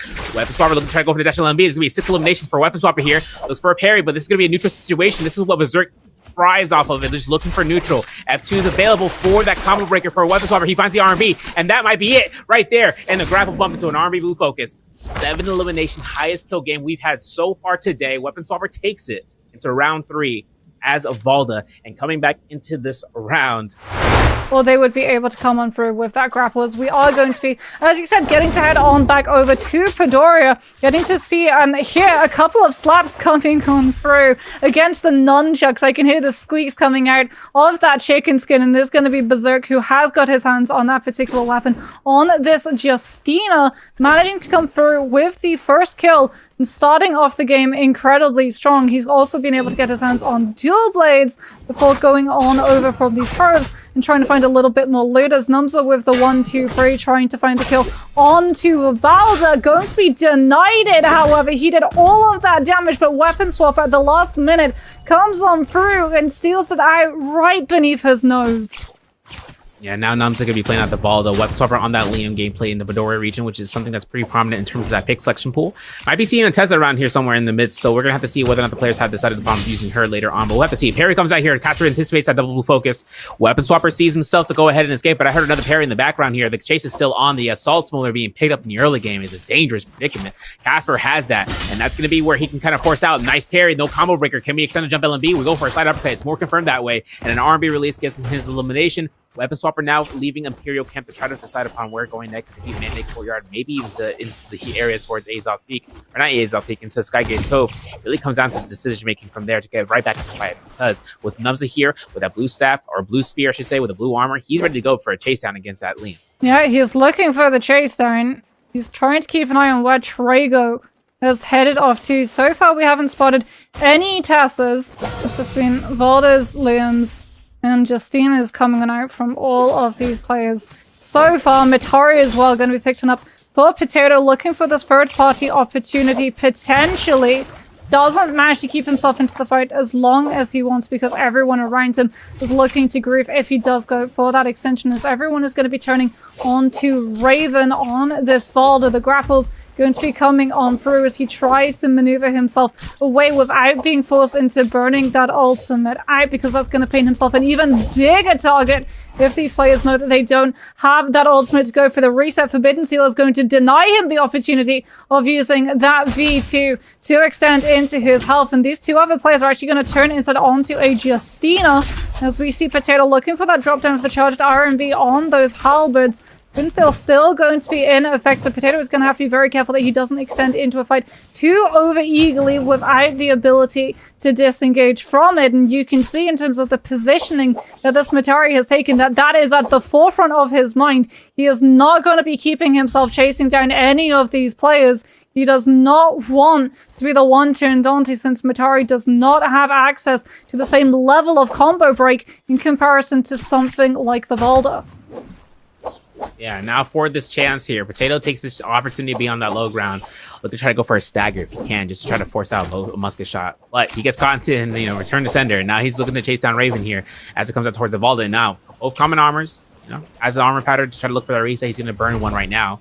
To see what the case is for the chase from other opponents, and he looks towards Sword Tomb, and the Sword Tomb has a lot of points here, high interest for that exact, the sword as it comes out, but also a little bit of terrain with the walls, a little bit of piece of rubble that you can just get rush of, a pebble, really, pretty much, that I like to say when it comes down to scare rushes. And these Eric Gus Coral really have an opportunity to just give you that close gap position, just poising into a spot and just finding somebody out from the top side that tries to hide out. And this gives Numza now an opportunity of switching the point of view.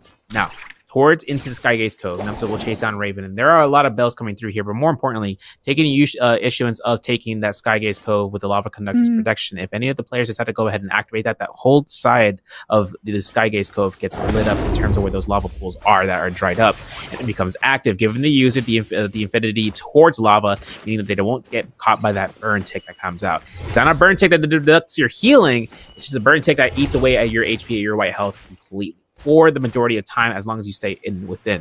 But Misu, Purity Chamber. I love Purity Chamber. But we're switching off of Purity Chamber. We're going straight towards Potato, taking a kill off against Excellent Arrow. 3 eliminations, finding a blue armor. Now we're back to Purity Chamber. Love to see it. And Misu takes a chance here, just trying to try to chase out his opponent here. Now Tizo, aka Adon, looks to try to get ahead with that blue focus, gets caught by the parry, but the army comes to release. No musket shot confirmed. There are 3 levels to this place. And now it comes down towards Misu, try to take this chase down, as long as it comes down to try to get elimination before that rolling in. Yeah, there are 2 kinds of players. There's the player that loves Purity Chamber, and there's the player that is so frustrated with this area because they're the ones with Yang depletion trying to just confirm a kill. As it is going to be Misu unable to find that uppercut extension with the activation of that Acres ultimate, will be able to find the freeze of one of those dashes from the V1 into the 1-2 light stagger, whiffs the musket shot follow through, but does not whiff the secondary dash, and will be able to confirm the kill onto that Acres, as Casper on that Liam does not have a fight that he's currently taking just yet, is looting to try and pick up some of those grapples before taking this fight up against BWG's Raven on this Valda, who still is holding on to this V2. There's another player also in the area. Numza slowly starting to position away into this area, looking for that third-party opportunity. Raven going to utilize the F2 just to try and keep himself out of this fight for as long as he possibly can, as Casper with the jump LMBs is not going to be able to find the opening hit of Stagger to try and actually kick off this fight, as Raven, just incredibly agile, keeps himself ever so slightly ahead of this Liam with the skirmishes from the Grey Fan that he's swapped on over to, so that he can get the fastest skirmish connection in comparison to that longer length of distance reach that is afforded to this Liam with the staff. Now on the low ground, we're going to see the actual fight. Casper looking for the parry, won't be able to find it. Raven going a little bit low, decides to back on off, but he's been able to reset back into the next iteration of the F2. Now he's going to try and come through with the pressure onto this Liam, and it's actually Casper now who's going to be on the back foot, having to back away as Raven with that V2 gives himself the extension of health so that all of these other players don't see a vulnerable Volda. They see an over-aggressive Liam and try and turn on to Casper, giving him that timing to just disengage into the center of Imperium. And we talked about being able to break away from fights in Purity Chamber. The center of Imperium has so many extra levels to disappear into. So many levels to it. So many windows to it. And now taking the chances into Realm of Yang, there's levels to this. Tryhard versus Misu. Both roles player to come out here. And now it comes down towards a Scare Rush. But for no stagger coming out for the Burn F2, Misu will now have to try to resort not to using his ultimate unless it's dire straits or he's looking for the connection here. Because Zipping still has V1. Still has that chance for living out from a Mortal Defiance or a Saving Grace proc. For this chance, Tryhard gets caught. LMB into the uppercut. No grapple bump. Looking for the LMB, RMB, crouch LMB. Nope, he grapple. He's gonna miss it. And it's gonna be up to Misu right now to reaccrue himself to burn his F2 for Tryhard, hard charge RMB, and with it, there's the Justina ultimate. This is going to be a chance right now for Tryhard to look to kite out, but he gets caught by a freeze. There's the Dragon Slayer, confirmed uppercut, not going to go for a grapple bump, goes for the extension. He might actually confirm this RMB to delete out for a Dragon Slayer to another extension. There it is. Pistol shot to burn out that Saving Grace. F1 comes out, if a freeze is avoided, that's it. There's no other chances right now. It's all going to be going up to speed. And now for the F1 to peel out Tryhard, he gets caught for that chance of burning the F2 for Justina, but the horizontal release gives him a little more chance. Misu's at an inch of his life to try to look towards Tryhard's health bar going to 0, but it's not going to happen. One heal and one F2 could give Misu all the trouble that he cannot muster to go through. And there's a blue focus held. There's the LMB. There's the uppercut. There's both the RMB. Grapple punk. Can we just get the kill against the Zippying? And it's going to come down towards that LMB right then and there. Misu working through it. But he came out victorious. 2 eliminations, gold weapon on the board, as well as a Vermilion burst. Oof, that Dragon Slayer's off of a Justina freeze is absolutely lethal. Unfortunately, it was only a blue rarity spear. Maybe Misu was able to pick up a legendary spear or staff off of that. Win inside the Realm of Yang, weren't quite able to see what weapon he grabbed before we headed on over to look at X and Era's POV for his Justina. He has not won himself a Realm of Yang, unfortunately, so his loot not quite up to scratch in comparison to some of these other players. Looks like he's going to be going for the long haul, just looting all the way through. Potentially running into some of these places, going to pick himself up a bounty score, understanding that there's going to be players on the field with Yang Depletion who are going to have to take a fight.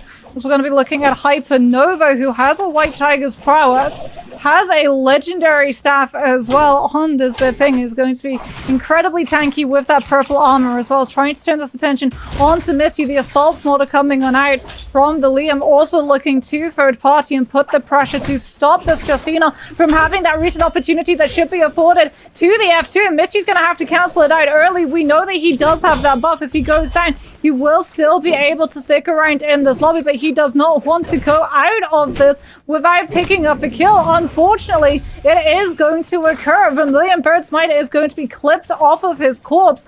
Hypernova able to come on through with that kill before backing off to the rooftop, swapping over to the pistol, ringing the bell to get the information on the players around him to figure out if he wants to come back in and look for this third party opportunity. And he absolutely 100% is going to, trying to find that Scare Rush invasion onto one of these Leon players. But he's not the only one who had that idea. He does manage to come up through with the charge LMV on the staff, connecting onto both of the two players who stacks on top of each other though, and Hypernova walks away with another kill onto Casper because of this. Now backing on off, he takes the opportunity that another third party into the fight affords him to try and put himself on top of that staircase and intercept where these players are going to be looking to squirrel themselves away from if they need a moment of respite, because if he's on that zip, he doesn't have to worry about slowing down to heal himself up, especially serve if he has tuna, something that Triad unfortunately is really going to be wishing he had access to right now, because with Yang Depletion, even though he's on the zip, even though he has that mobile sustainability,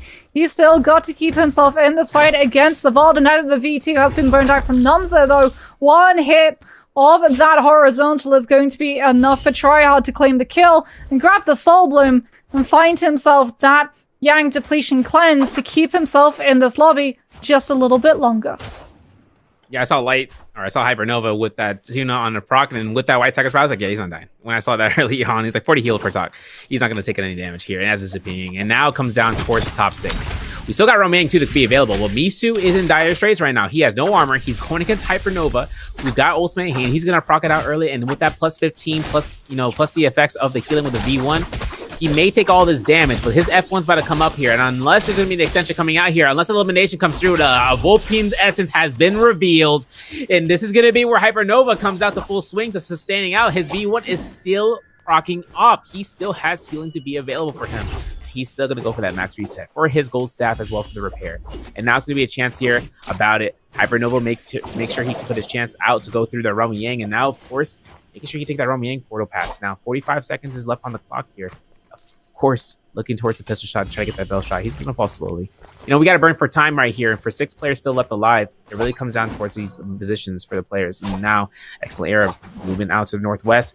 Raven's inside Imperium. And for right now, Nova taking the blue dagger into the stead now. Zipping takes everything into the position. You saw Raven actually kite out from Casper with a fan where he was able to just kite around towards Heaven's Watch and just kept a nice, tight knit position on those walls.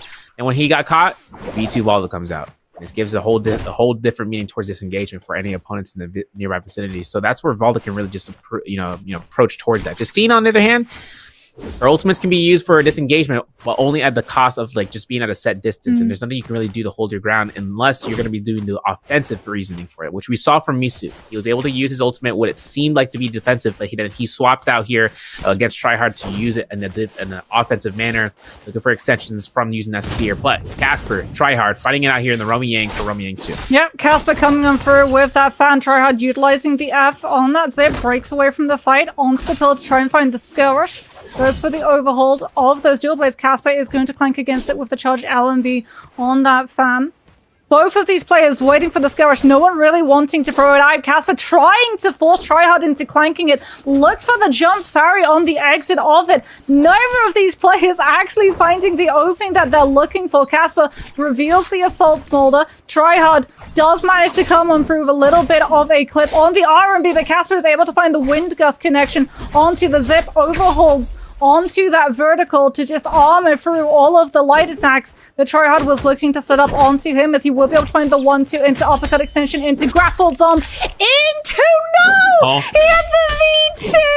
And he throws Tryhard up into the air. The zip with the ultimate gets clipped by Assault Smolder. 50% reduced healing effectiveness as Casper again is able to come on through with the scoop, the grab into the airwalk, resets into the catch of the charged R&B as Tryhard hits the ground. But the zip has so much sustainability that even though Casper has been able to find extension after extension, Tryhard is still able to live the entire duration and finds a parry as Casper with the jump parry mistimes into the follow-up R&B punishment coming on through as Tryhard finds a second parry and now turns the tables onto the Liam. Casper looking for the parry. Tryhard goes for the overhold, finds the connection onto the focus and walks away the winner. And that just speaks to the amount of sustainability that is available to the zip. Yo, we just getting clipped today? Oh, second time? That was an insane extension with the V2 from Liam. Fan swap with the staff specifically. But unfortunately, like you said, zip, Shane dying. Next, and then that comes down to Tryhard now accumulating 4 eliminations and gold armor and gold tap. So now it comes down towards Casper trying to get himself out of the remaining position. Charges the R&B against Misu slap. There's the LMB. There's 1-2. There's a musket shot. Now it's going to be a mix-up of Destiny. And there's the elimination from Misu as it comes out with that quick kill, setting himself up to get the gear and the Soul Bloom. So for right now, Tryhard, Blizzard Tower. 5 players still left alive from the lobby. He's looking towards himself and at the Soul Altar south of Tryhard. I'm not sure if he's going to go on that Blizzard Tower. He's just looking to keep eyes healed. Hypernova towards the Gate of Heaven. He's kind of working himself around here just to see about what's happening on top of this building, on top of the structure, I should say, for the wall. Oop, spots him. R&B releases it, catches him. Looking for a double R&B, can't get him because of that little bit of the little divot into that sky, into the wall. But looking to try to burn out F2 here for Raven would be Hypernova's best option. And the R&B comes out here. The Crouch LMB to go ahead and Crouch LMB to the whole blue focus and denies the F2 position. for himself with the F1 and now forcing out the Valda ultimate. This is going to be Raven getting caught by the uppercut. Devil limits the R&Bs. Nope, going to be backing off. It gets caught by that spear, which gives Excellent Era a little bit of R&B's damage here. While that ultimate is still going to be active, the whole lobby knows that Valda ultimate is going to end in just a couple of seconds. Yeah, and Excellent Era is 100% trying to find this kill connection onto Raven before Hypernova. Hypernova with that legendary fan, trying to use those gusts to shut this Valda's movement down before Raven can break away. The F2 does come back into play, but the Valda has to utilize it almost immediately as Raven is just going to get grapple locked onto by all of these players in this vicinity who are looking to confirm this kill. Hypernova not going to be able to find the charged R&B open on the fan. This time around, Raven just scale rushing in and out as quickly as he possibly can, looking to potentially find an armor reset as well, coming on through from up on high. Hypernova with the uppercut will be able to catch him, but Raven breaks away before he can get grabbed down onto the ground with another hit of the Valda F2 before trying to put the scale rush onto Excellent Era, but now he's going to be stuck up onto the high ground as he's run out of places to be able to go. Hypernova will be able to grab him in with the charged R&B on that fan. He tries to put himself over the boundaries of the parapets to break away from this fight even further. An absolute sliver. Raven still holding on. The cannon swap comes on out, and Hypernova with the additional AoE splash will be able to confirm the kill. With that done, are we going to see these players disperse, or are they going to keep fighting? It looks like they're going to keep this aggression moving, Serve, as we can see the charged R&B on that staff coming for that purple scoop catch onto one of these players. The Justina combo breaker is going to be forced because of this, and now everyone is looking to turn onto Excellent Era, understanding that he's going to be vulnerable. The ultimate from the Justina comes on through. Tryhard now potentially going to be coming under fire quite literally with that assault smolder, puts himself onto the rooftop, waits for the debuff to be gone, utilizes the F to get a little bit of that heal back up before looking to try and come back in onto this fight and keep up this pressure onto Excellent Era before that Justina V1 is ready to go once more. Now chances for the R&B spam to come through here. Still having a chance of just seeing about whether or not they can focus out that Justina, and now it's going to be a target selection against. It's the wrong Justina. Tryhard. It makes it come through, but Excellent Era is still hiding out here. He's still kiting around, trying to space around for Cantor, just looking for a snag. But there's the F2 investment. Excellent Era being at blue armor now gives a target prioritization for the players if they can find it out. There it is. Scare Rush, but doesn't get the hit. Confirmation looks for the R&B uppercut. Doesn't get the uppercut either. I hear a parry in the background. And the F2 is invested this time, though, from Misu. Now Hypernova finds it. Chances here for that ultimate cast from Misu is 100%. Now this is where that defensive opportunity comes out. He's going to get chased down here pretty much by the whole lobby at this point in time. Though that Moonbane says otherwise. Oh, he avoids it. He gets caught through. That would have been it. But he gets out just in the nick of time. But of course, Misu, a little bit too close for comfort. Might be caught through here in the background. But we're going to see a double R&B to the 1-2-3. Release those. And we have still a chance of looking for the swap. But of course, there it is, the LMB. There's just an ultimate number 2 this time from Excellent Era. And he's going to be looking to try to go for one heal or maybe bait out for a freeze. There it is. Uppercut doesn't come out in time. Light Hypernova finds his chance for a pitter patter. Looking for an R&B and looks for a parry attempt. Now, as Era has himself to look for a last freeze, he gets a free reset because he hit 2 targets. So he can look for a dash another time to get out of this position. But Nova finds a high ground and takes a 90-degree turn to welcome back to lobby. And that's where 7 eliminations come out from Nova. We still got 2 other players for him to go up against just to catch the points back into the lead and catching the ranking board and to be in the top. Yeah, that juggle from the staff off of the uppercut when you're on any form of verticality is... oh, it's absolutely brutal. As Tryhard now battling up against Missy, goes for the pistol swap, has already been able to chip down all of this armor. Hypernova going to be prioritizing picking up that Spirit World so that he can get that legendary armor reset as well as the buff that it is going to be contained. And we can see that he's not going to potentially get it for free. As Misty tried to kite Tryhard into the Spirit World to show him, hey, Hypernova needs to be looked at. But no, Hypernova walks away with the buff, with the loot, with the additional ultimate. And now it's going to be up to this Justina to try and lift the pressure of both of these zips, trying to turn onto him. Especially given the fact that Hypernova has that White Tigers and is going to be getting constant heal tick, as well as that tuna that we know he has in the back pocket. Misyu has to burn that F2. He is going to be still able to kite around the base of this tower to try and keep himself as agile as possible. And we can see that Hypernova is going to do the exact same thing that he did against Raven when he was just managing to chain those skirmishes and swap over to the cannon, but Tryhard with the halberd will be able to claim the kill before the AoE damage can. We're going to see the Zip 1 versus 1. Tryhard with the catch into the charged LMB. Hypernova is going to reveal that he picked up the extreme longsword, though, into the uppercut extension. Tryhard going to be utilizing the focus strike cancels to put himself out of the fight in terms of spacing, catching into the charged RMB onto Hypernova at the tail end as the Zip tries to close up this distance. Moonbane's also going to decide that he wants to intrude in. It's not a 1v1, it's a 1v1v1 with the additional AoE damage as Tryhard has denied the opportunity to go for the repair with the continuous push. He's going to surf over Mercury River through a cut of Moonbane to get a full reset opportunity and repair this pistol before we go right back in to this 1v1. So much sustainability available for these Zips. Hypernova with the charged vertical looking to find the hit. However, the dual halberds on the charged verticals from themselves will be able to chip away some of this legendary armor, but you can see how quickly Hypernova is going to be healing it back, especially given the fact that every successful hit of that red longsword is also giving him heal siphon all the way back into the mix. Tryhard with the uppercut connection is going to go for the grapple bump into the charged RMB as Hypernova looks to try and find the chase, and Tryhard throws out 1, 2 back-to-back charged RMBs on those halberds, and Hypernova eats the damage from every single one of them, but his legendary armor is still recuperating.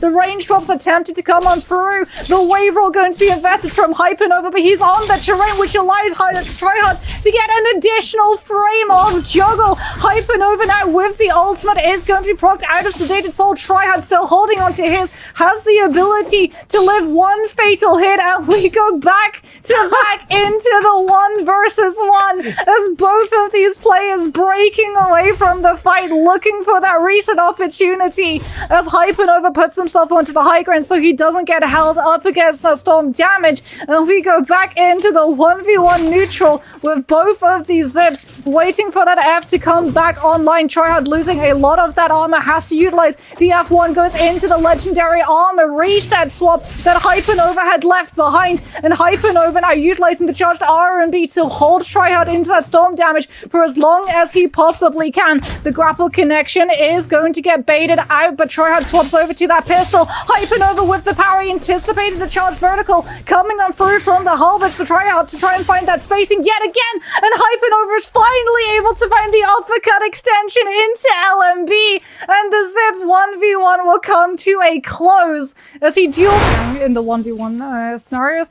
Very strong in the heal situation as well, and no surprises, it is going to be a vote. I believe this is a double pick coming on through from Excellent Eras. We're going to be seeing where all of these players are going to be dropping. Everyone very much centralized around that plumed temple area, as it is going to be Hypernova with the LMD into Soulbreak, finding the punishment onto Tryhard, who unfortunately has not got a weapon to his name, so there is 0 punishment in the telegraph of that LMB into Soulbreak because you can't parry without a weapon, as Potato has been able to get his hands on Fireflies as well as pulled into that V2. Does have 2 of these spears still available to throw into the Smatari that he's currently chasing, but Raven doing a very good job of utilizing the terrain and the pillars to block LOS of that spear before it can find the confirmation and catch onto him.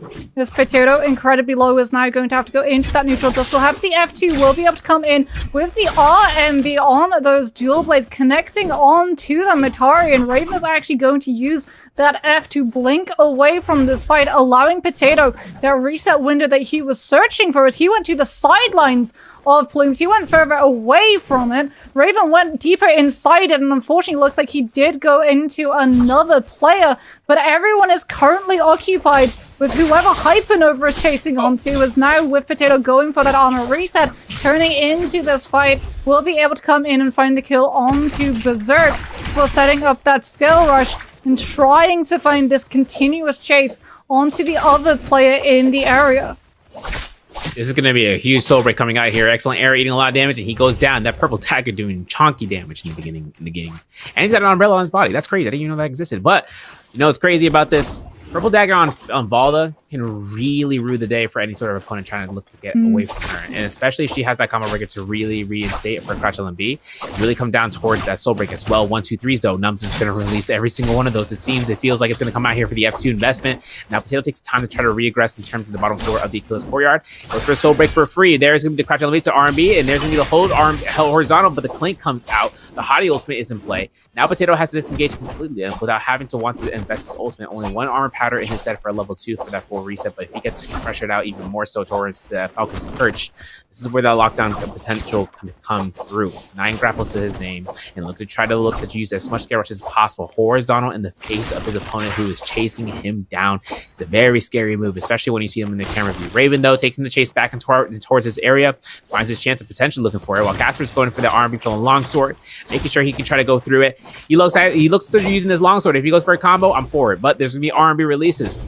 Maybe looking to try to find a target prior between the Cena as well as the other. And if anything comes out for Casper right now, it's just going to go ahead and be in a safe spot where he doesn't get caught by another 4th or even a 5th party in this instance. Yeah, he's going to be going for that side-on entrance. He's thinking about looking for that 3rd party. We hear the double parry coming on out from Weapon Swapper on that Justina, taking advantage of the 360 sphere of reach in the current Naraka scene, as Casper still hasn't found the opening that he's looked for. Unfortunately, though, one of the Valdas around him has been forced into utilizing that V2, and we can see Casper with the drop down into the LMB charges of that longsword, still trying to chip away some of this health and confirm that the one last hit of damage onto these low health players. Missed you gets hit into the other Valda spear, but it's Casper who comes through with the damage of the charged vertical connection onto this Valda. Missed you now utilizing those uppercuts to put himself onto the wall and try and skirmish further away from this fight. Casper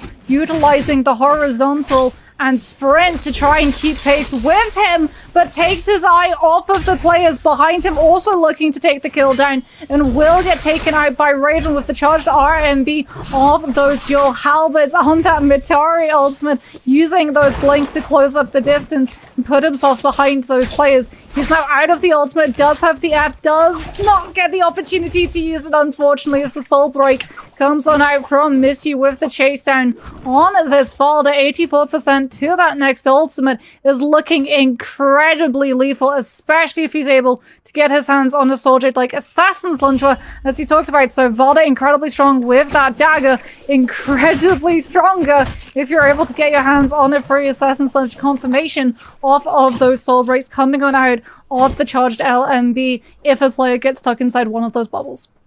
Exactly, yeah, and then upgrading it towards and making it into Nether Step is going to be the option of just consuming less stamina as a result, just escaping or even dashing against. Weapon swap will be these purple fist blades at Justina, though. I like to see it. V2 opportunities are to be coming through. Maybe you look for just a straight neutral game, but he's going to have to really anticipate in burning out those combo breakers before he could even think about wanting to use it offensively, unless the character at hand is just too much of a threat, and he has to use it to try to look for a knockback and just try to time it out and space it out. For Weapon Swapper at the quarry, though, has Romy Yang pass to look towards and looking forward towards in this area. For everyone that kind of wants to, run towards his direction, they'll have to earn themselves a spot, and just making sure that when a time comes that they are going to have to contest Justina, which doesn't have as much pressure as you might think. She doesn't have as much chances of escaping or using offensively like Liam, for instance, where he can just use it to the sky. He's on V2, so there's not going to be enough for 3 dashes. It's only going to be 2 dashes, so he can't really skybound himself for a lot of time, especially when there's other targets like Evalda. And now Casper at Surface Pass finds A.Dot, aka Tizzo, looking for that armor swap, finds it, but that spear is free, and we look for the LMB, dash LMB, but there's going to be the Liam ultimate coming out here. Now, Tizzo has to be careful about his reset here, because there's going to be a Evalda waiting for this instead. The V1 comes out. The Auric Sword binding is affecting Casper in the way that he did not anticipate coming out here. There's the longsword, there's the F2 investment coming out here. Another bind could be ready to go here. And as A.Dot tries to connect here for a stagger, there it is. Looks for that 1-2s, maybe going for a 3. He goes for a vertical 1-2-3, which isn't going to connect and not chase out as much as he's hoping for. Casper finds himself in the spot. There's the bind. Doesn't get caught. Maybe hopefully see the R&B gets released here for a blue focus from Casper, but he's going to space out here. This is all a kiting situation at Surface Pass right now. And this is going to be where we're going to probably even see, you're probably going to see Romy Yang fights right after this one. As it comes out, the F2 is invested. Casper's 1 HP. Gets eliminated. A.Dot finds his first elimination. And while that happens throughout here for the Serpent's Pass fights, we still have other things to happen through here. Another team, another player entering into Romy Yang. So someone's going to contest somebody. We got 9 players left on the board. And as the Serpent's Pass has that Firefly cage, Adot has an opportunity of just regenerating his rage bar to go right back into the fights that is necessary to come try hard. He's in that Realm Yang, 0 grapples, but he does have 3-6 ratio for the healing bears to armor powders right now, and has ultimate ready to go. He's up against Potato with that spear. So for right now, both of these Valdas are just gonna have to go hands to hand combat 1v1.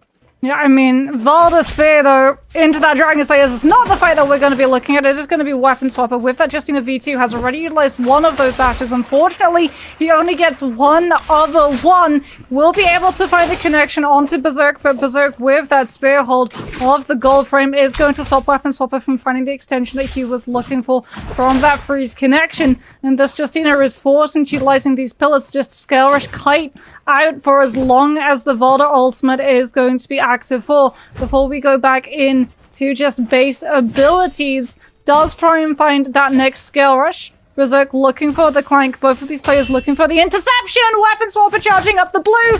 Berserk able to find the parry. Baited the opposing Justina's Scale Rush. Just try hard now inside that Valda V2. Gets stuck into the grapple bump extension. Loses all of the spears. Was able to heal a little bit of his HP through that ultimate though. And we can see that Potato is not in good shape at all. Is going to get sliced and diced and burn out by that cannon behind the pillar. As Missy with the jump LMBs from that longsword is going to be able to hold Numza into stone form to set up into that spear connection.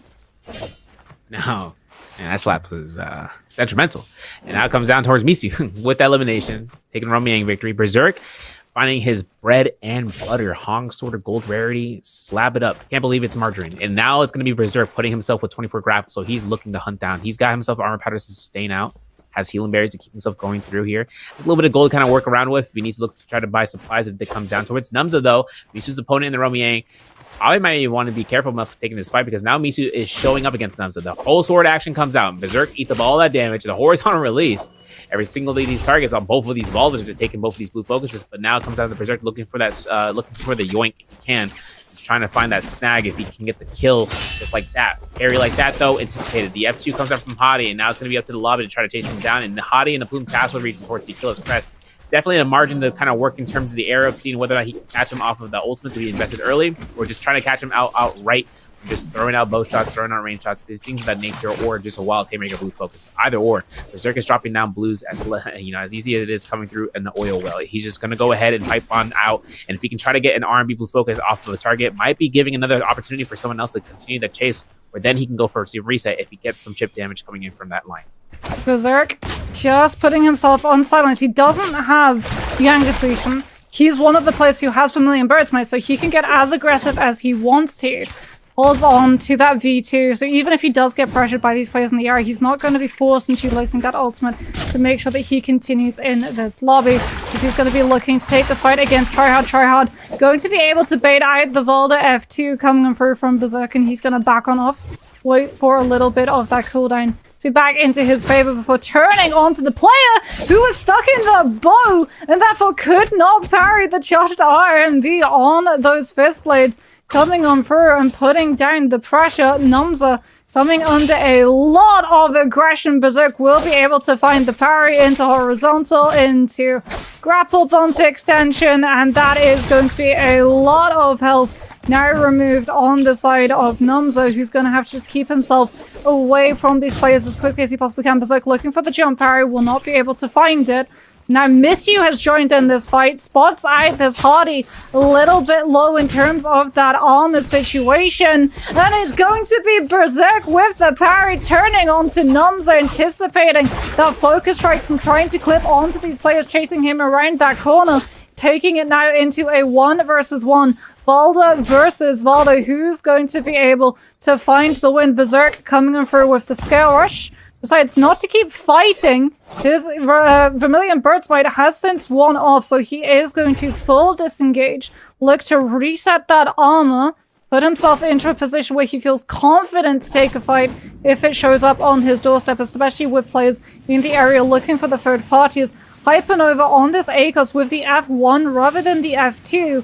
A little bit behind in terms of loot. Surely he wants to take himself into a realm of Yang, but lacking any sort of purple armor or weapon Akos, even though he does really prosper in the 1v1, probably not all that geared for it, and especially since you don't want to lose that Realm of Yang fight and be stuck under with Yang depletion as an Akos who is more suited towards the 1v1 as opposed to the multi-way fighting. That's definitely going to be a decision that Hypernova is going to have to think really hard about whether he wants to try and take it or gamble that loot upgrade that could either win him in terms of scaling late game or end his lobby right here, right now.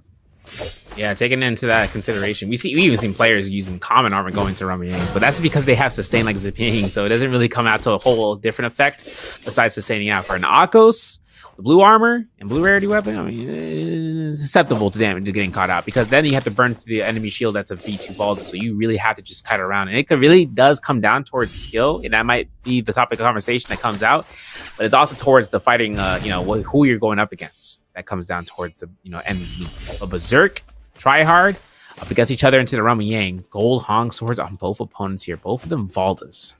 And now it comes down in terms of using the sand pair for the next couple of seconds for Tryhard to get a little bit of attack boost, a little bit of defense if he needs it. Goes for a bow shot from the mid-air sky and looking for a fist blades action. It comes out towards Berserk to look towards using his fist blades for neutral setup. Just that alone.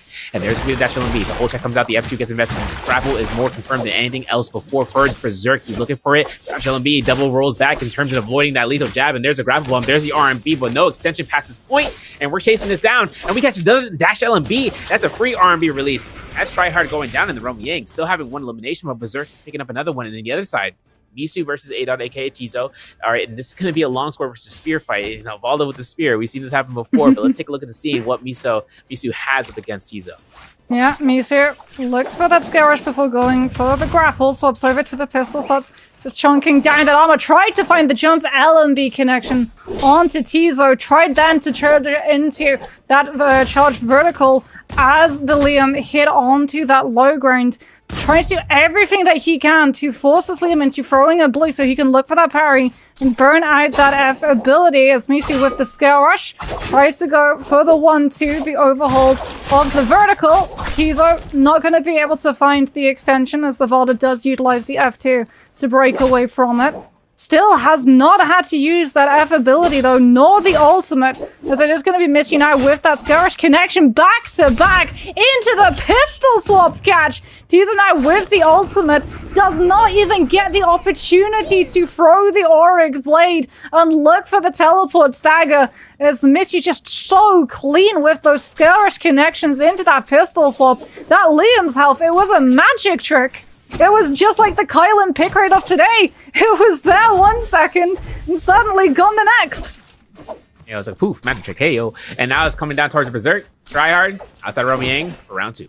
And this is going to be a White Tiger's Power as well to write down again. So this is going to be coming down to the whole check. There's the wind sweep, wild sweep, I should say, coming out from Berserk's fist blades, and he switches right back to the Hong sword. This man's a classical player, going for the single edge weapons. Now, scare rush into the pillar is going to be good for his Tryhard just to go straight into vertical status, but now it comes down towards chasing down, and this is tough. Considering once you catch a pillar like the trees, you will go straight up, and that's really bad if you're looking to chase down. And now it comes down Tryhard holding blue focus, counter grappling for those bow shots. Nicely done for the sustain out here, but that, like I said, White Tiger's prowess is going to keep Berserk still in the fight. There's going to be the heal off. There's going to be a chance for that advanced heal to really show its roots, and the lethal jab is avoided. Berserk goes for the jab LB and catches it. There's going to be a dash LB, gets 1, 2, maybe 3, gets parried, and this might be actually a super setup combo for a lethal jab. No, he just went ahead and avoided it out. The F2 is invested really early from Berserk, but he catches a dodge. Catches a whole tech into the face, so he loses all his armor, half his health. Now it's a little bit of a dangerous situation. The V2 hasn't been burned out here from Berserk, but the F2 to invest as an offensive reasoning from Tryhard. So let alone gonna force out Berserk now. Now that it comes down towards this, the V2 to counter that spear comes out, but the mid tap dodge comes through. Maybe looking for a mid roll. There it is. Tap dodge again. Tryhard kept throws his second spear. Now it comes down towards the last spear from Berserk to see if it makes it count. There's a spear. There's a confirmation. Oh, the terrain grief. And he avoids that spear miraculously, but that ultimate ends right then and there. The F2 is ready to go from Berserk in case he needs to use it. R&B Insta Release 1.0. And I heard an ultimate from the background. Look at Atari, and they wouldn't believe it, boys. It's Raven. He's on his 3rd kill so far, and he's looking towards Tryhard, and he's using those space plates to go for the 1-2s and looking for that teleportation. There it is, and looking for that whole blue focus, maybe catching the LMB. There it is, and that might be it. 1, 2, 3 RMBs, jump LMBs, 4th elimination. Raven takes it into 4 players left into the game. Sneaky out here. 2 double eliminations. If I had a nickel that happened every time, there'd be 2 nickels on my table. It's crazy. This round alone. But Raven guesses it. Matari assassination, you always have to be watching your back for those, especially if the fight goes on a little bit too long, and when it's a Valda mirror and both have access to that V2, that fight is going to be going on a very long time. Tizo now going to be trying to go head-to-head against this other Valda. Weapon swap also going to be in the area on that Justina. Going to go for the grapple lock onto the Valda instead of the Liam. This Misty has to go for the focus hold. Will be able to find the parry onto the Justina before turning onto the Liam, given that the Justina utilized that F2 to break away from any consequence of that repulse damage from coming on out. And Misty now sees that this Liam is going to be low. Look for the jump parry, doesn't find it, has the F2 to break away from this fight. Also has been able to build up enough damage to come through with that V2 if he thinks that it's needed.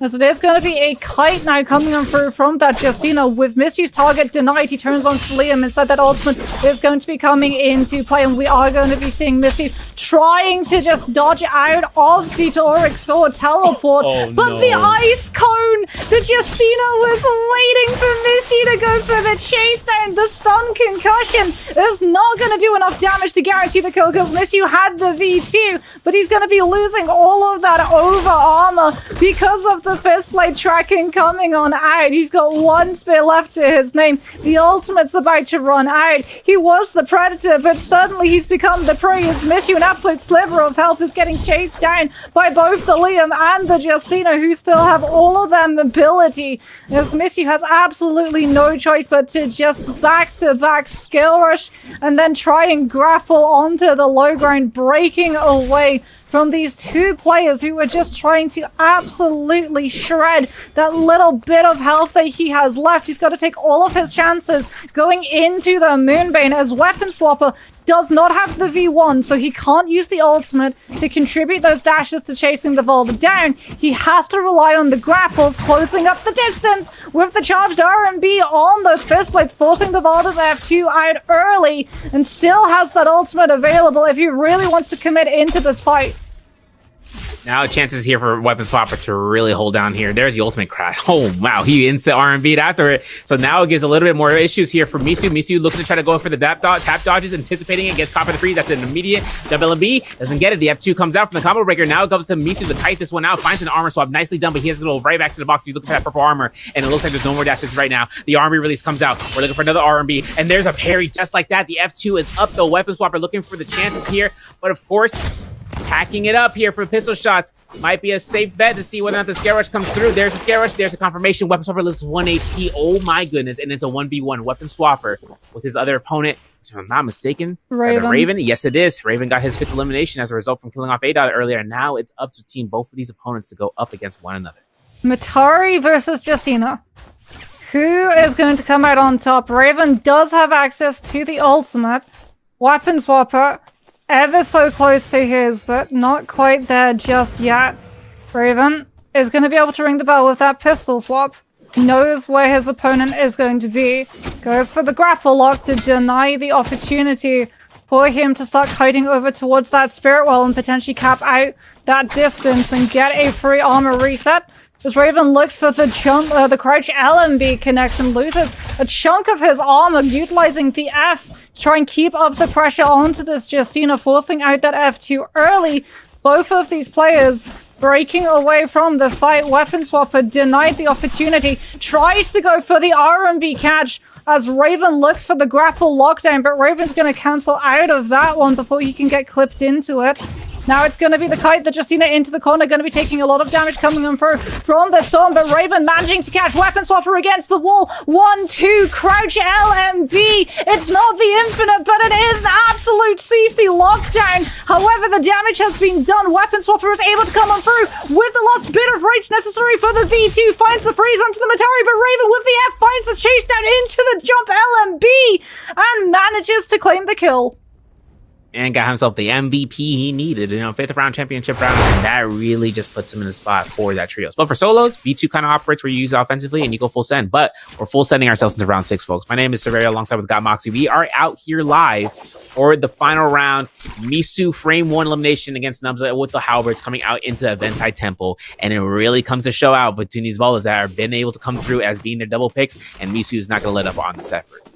It feels like we've hopped in a time machine getting to see just full Valda lobbies once more, as it is going to be Misu on that Valda with the F2, V2. No surprise to that. Oh my goodness, purple armor already at first zone. That is crazy luck coming on for Misu. He's going to be very happy about that one, because especially if it is a Voldemort, having just that advantage in terms of the armor and not needing to go for the ultimate first is really massive, because then you can use the golden frame focus of the ultimate activation to golden focus through the other Volda's first spear throw. And that just gives you a huge advantage in terms of just the overall tempo, as Tryhard is going to be going head-to-head against Potato on this Akos with these fist blades, looking to see if he can find his opportunity. Both of these players not finding the parry that they were looking for. The grapple is going to come out, but Tryhard is actually going to go directly into that Akos F2. Potato trying to just kite out as long as possible, but Tryhard will be able to get the 1-2 into uppercut, into 1-2 into crouch LMB. And that is going to be Potato going down. As fist blades, once you mess up once against that weapon, it is pretty much GG. It's Jover, bro. Jover. RMB's come out here. We're on the XDD phase with the fist plates being out here. Slap! And there's going to be the LB. Oh, no, slap! And guess what? We're going to go for a third one. We're baiting out here for a jump parry. And Misu playing with Fate for a horizontal, maybe looking for a release here against it, but gets caught by the neutral. Now he has no combo breaker. He goes for 1-2. Era's 1 hit left. He finds an RMB staff release, goes for bow shot. He gets rescinded upon with Misu's own arrow from his quiver. And now, Raven, I saw the kill feed or the fight feed where he was able to go ahead and fight. He's playing Tessa. He's taking the chances here. Finds the Tessa enchant. Misu with that V2 to mitigate that pressure. And now there's going to be a chance here to hold that V2. This enchant with a horizontal release. He's going to get it for free. And there's going to be another soul break. Doesn't get the hit. No punish off of that one. But Misu still has a chance to chase this out. It looks like the bait out might be coming out. And there's going to be the break the toes moment here. There's another ball of series to be thrown out here after the scare rush. There it is. Confirm him right then and there for an uppercut free. Oh, okay. That's a feels bad moment because he didn't calculate the time. And that's okay. You all have those days. And this is going to be where Misu really has to work now for the skill. This is going to be a wall kite fight in an Eventai Temple, which is definitely a difficult situation for Misu to try to find a stagger, especially if you're scare rushing off with the staff or spear, I should say. But for Raven right now, it's all about another person that will potentially find a nice bow shot. Okay, 257. Okay, we take those. We're FPS gamers now. Apparently, all of a sudden, okay, no, wrong target, but that's going to be okay. We got a bell. We're going to avoid it, and it's going to be struck by Raven most likely because now Hypernova's on the chase to try to chase this one down. Yeah, he spotted Raven though. He's looking for the drop down. Raven does have the scarcity he's able to set up, but Misu on the rooftops is going to make it harder for Raven to break away, especially given the fact that Hypernova is also going to be here. Raven with the F1 is going to utilize that Tesla combo break to try and cover the spacing, but that means he doesn't have it to deny the uppercut from coming in through. Misu looking for the fake out charge LMB into parry. Won't be able to find it. Hypernova with that ultimate is going to be able to put enough pressure onto this Valda to force Misu into full disengagement. He's actually going to utilize the hole in this rooftop to drop into this building away before Hypernova is able to track down where exactly he's ended up, utilizing the jump LMVs off of a little bit of a raise in the terrain. But now Misu goes for that clank, eats a lot of the damage. F2 comes on out into 1-2. Rage is able to take himself just over the line to build into that V2 and get that additional health to live a little bit of this focus as an Echo shows up for the third party. We just saw the F2 whistle over Misu's head. Who is going to get this last hit onto Hypernova? Misu with one last spear is going to be able to find a connection onto a player. Has to go for the charge LMB on that dagger, but he is so incredibly low. He knows his ultimate is going to be up. He has to just look to disengage, break the ankles, and hope that he gets the opportunity to be able to repair this purple set of armor before he gets spotted out either by Hypernova or Weapon Swapper, who are still going to be in the mix around Eventide, with Tryhard now showing up for the mix as well, because we can just see all of the points of interest spawning up around this particular environment of the map, drawing all of these players in like fireflies to the flame. Yeah, and the fist blade R&B gets parried. Misu looks to try to horizontal release. He'll get it. Go for the jump and limit extension, but the F2 comes out from tryhard. Now it's going to be combo breaker. He's going to throw this whole break. We've seen Misu use it as a tactic just to force that parry in the other direction. Now Misu, 1-2, no 3. We're looking to make sure you can crouch and limit to the RMBs. There it is. F2 is available again, but this is going to be a soul break potential. Holding out the RMB. Doesn't get that tap dodge parry he was looking for, but tryhard finds himself for that chance of forcing the aggression here. There is a grapple. There might be a scale rush here from Misu. He's been doing very well with this dagger and putting himself into the higher elevation, just spacing out here, but he's got to look towards and make sure he remembers his supplies are at an all-time low. No more armor powders, and he's at that deficit right now. 65%. Looks for horizontal release. Burning F2 from that Valda is kind of key, and he actually scare rushes it. Kind of risky, but he did it. Crash LB gets caught by the F2, maybe looking to try to go ahead and connect, but no, Misu will back off. He gets caught by the scare rush. Regardless, the longsword works its terrain manipulation, as CA would like to say, and that's tryhard going to get his elimination against Misu, and that's a purple dagger, purple armor that he's able to accrue. Oh, that is unfortunate for Misu, as we're going to be having a look now at weapon swapper on this Akos with that F2. So he was probably one of those players that was involved in that third party coming on over in Eventide. Well, we just saw the Akos ability being utilized over Light Hypernova's shoulder. Looks like he's going to be trying to put himself into a realm of Yang, as Berserk has just been able to finish off a successful win against Tizo before putting himself into a position to try and pick up that Realm of Yang ticket, but unfortunately he's been beaten to the punch by Potato, who's above his head on the Akos, gets the drop down. It is going to be the Valda coming up through with the F2, managing to stop into that toothpick. The Akos going to utilize that ultimate to break away before Berserk can extend further into a carousel.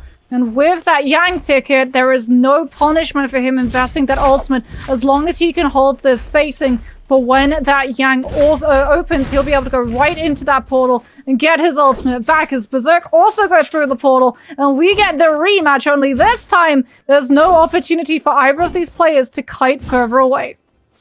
The guy who took the last brownie, you know, you see him again later on in the day, like, hey, I remember you. That's exactly what's happening right now for Berserk against Potato. Potato go for the lethal jab attempt here. The F2 gets invested. No combo breaker yet from Berserk. He's not going to invest that. He finds a grapple stagger on the what? And 1, 2, 3s. He's going for the crouch LMB. Might be looking for a parry, but that's not going to be the case. He's scare rushing straight towards his opponent. Lethal jab avoided with that tap dodge, but of course, Berserk looks to try to go for the horizontal release. Okay, we're going to have to burn out the Akos ultimate here in a second. Hold horizontal RMB release. Tap dodge that one. Tap dodge the F2. We're looking at this chance for the F2 to be invested. Not going to come out in time. One pounce to the next, and there's the V2 Valda ult. This is going to force out Potato in a tough spot, but he avoids the first spear. He's going to try to avoid the second spear. He gets caught. RMB tech chase on the RMBs. Maybe look for the longsword. Yep, as it comes out, that's the signature, and that's an RMB release with that swap right there for the halberds. That's going to be a gold weapon. Misu takes his Yang fight up against Hypernova. The RMB gets released, and we might be looking for this Walda spear to get that tap dodge, and there's a parry, and there's a lost pair of purple fist blades that Misu has now picked up from that body. And now with blue armor, right, he's out of purple. Got another gold weapon, and he's got buff to pick up, and his 4th elimination to this game. Valda stocks slowly rising. No, she's very much back into being an absolute powerhouse in solos, especially just being able to sort of punish the spacing that these players rely on inside the realm of Yangs in the 1v1s with just the ability of playing around those pillars. And Spear being able to catch on to them if they do try and hide behind it, and it obscuring their line of sight, not just from the player in front of them that they're fighting, but also when the Valda is actually committing onto that Spear, as Misu goes for the uppercut commitment. Unfortunately, doesn't find the grapple bump extension, and that's going to allow Potato to set up into that F2 Akos follow through. Misu does have the Valda V2. Comes on through with the charged LMB on that staff, looks for the parry, manages to find the Spear connection into the charged RMB from that staff. The Akos just trying to use those fist blades and break away before turning and looking for that charged LMB, will be able to frame through the next spear throw, and Misu is now out of that ultimate, vulnerable to the Tiger Pants. The grab will be able to connect. Misu so incredibly low. Potato does still have one grab. He has to be so careful though because of the terrain making it so hard for him to be able to actually LOS onto where this Valda has gone. He doesn't have the grabs anymore. He does have the F2. Is he going to utilize it to try and get that last hit of damage necessary, or is he going to go down to the charged RMB on the staff, leading into an RMB as Misu follows up? No! Potato just needed one singular hit, and he would have confirmed the kill onto the Valda, and it's just not to be. Ain't no way, bro. Yo, I was like, wait, he got him on the knockdown on the terrain. He could have cannoned him. He could have range shot him, maybe, potentially, or get tap dodge, but no.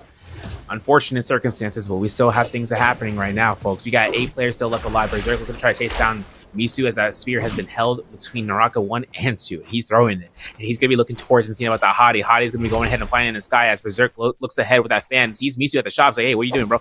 And of course, he knows he's going to be stacked because of that Vermilion, so he can't take that fight just going through. He knows there's a lower health target, and he's chasing him down. He doesn't know who, but he knows there's a lower health target. And Hypernova is going to be coming out here to be that one target. And that's going to be a Justina ultimate to be invested in. That one dash to cause a stagger. And Berserk is now try hard. Look for the crouch and the F2 gets a cause onto the burning pagoda. And now it's going to be a chance for that Clink. Raven is showing up to the party. 1, 2s, no 3s. Okay, we released those. Now might be a chance here for that R&B in midair. And he gets caught with the F1. The Foxfire effect still in play for Raven for that 3-second duration. But Berserk gets caught out here. Burns his F2. Misu going to get caught out here for that longsword. Not today. No. And now Berserk needs to space himself away from every single bit of this violence that's going to be happening here in the second. So Weapon Swapper, he's something down. And he's one of the only other Aquas in the lobby that's still left alive. The F2 roar comes out to confirm the uppercut grapple up. Maybe looking for the R&B 1, 2, 3. He's not going to go for it, but the V2 all the does out. Berserk throws a 720 backspin with that V2. Doesn't get any sort of priority off of that. And now it's up against Akazo against Evalda. Yeah, and Berserk is going to see that the Aka's ultimate is going to outlast his V2. So he's just going to have to try and dodge these grabs when they come through. Third party also potentially in the mix. There's the first grab going to be catching on to Berserk, but he gets griefed. The Volda spear from a different Volda V2 manages to find the connection onto Weapon Swapper, so he doesn't get the kill credit. Misu with the martial arts soldiered on that staff, as well as that earlier V2, unfortunately stopping the kill, and I believe the Soul Bloom pickup. And he's still griefing all of these other players that played a little bit too close to that storm damage. Misty trying to go on through for that focus strike hit is going to get punished by Hypernova, who will be able to find the parry, utilizes that Justina ultimate to dash away before he can go down to either the storm damage or a final hit coming on through from Misty, who swaps over to the bow, doesn't manage to find the kill. However, and Hypernova, by breaking away behind those buildings, will extend his duration in this lobby, but Misty on an absolute tear right now, up to 6 kills. Now going head-to-head against Hypernova, the 1-2 from that staff. Valda going to utilize the F2 to avoid the charged R&B, look for the drop-down charged R&B, and holding Justina in that storm damage for as long as he possibly can before swapping on over to those slaps to guarantee that Hypernova goes down to the storm damage regardless. Misty doing a very good job of just reading his surroundings, understanding that the Justina burned the ultimate originally to break away from that fight in the storm damage, did not have it to knock him back a second time, as Casper with his own Justina ultimate is going to be able to put the pressure on to Tryhard, who has that Valda V2 and decides to chase after the low health target instead of prioritizing looking for that Yang, because he saw that Casper would have cancelled the ultimate out early, trying to hold on to that rage, put himself into that building to look for a reset opportunity, and Tryhard just takes 5 extra seconds, drops down, throws the spear, and finds the kill before just waltzing into a realm of Yang with his ultimate immediately replenished. You know what's crazy too is that the fact that he got that Vola spear into a horizontal through the window, absolutely maniacal right there. Now Tryhard takes his fight. Misu Goldstaff has been reacquired after killing off Hypernova. 7 eliminations here, looking for 8 potentially against another Volda, fellow Volda. R&B release, no jump parry there. Might be a chance here for that whole check, but the bow shot is confirmed. We R&B bait out, and we're looking for the scare rush here. This is where the kiting comes out here for the pillars. Now scare rushes come back and forth. Tryhard, downward R&B spiral. Now of course gets caught. There is a combo breaker, and Misu knows it, but he thought it was going to come out. Tryhard anticipated that anticipation, and now it's up to both of them. There's the R&B's not going to be released.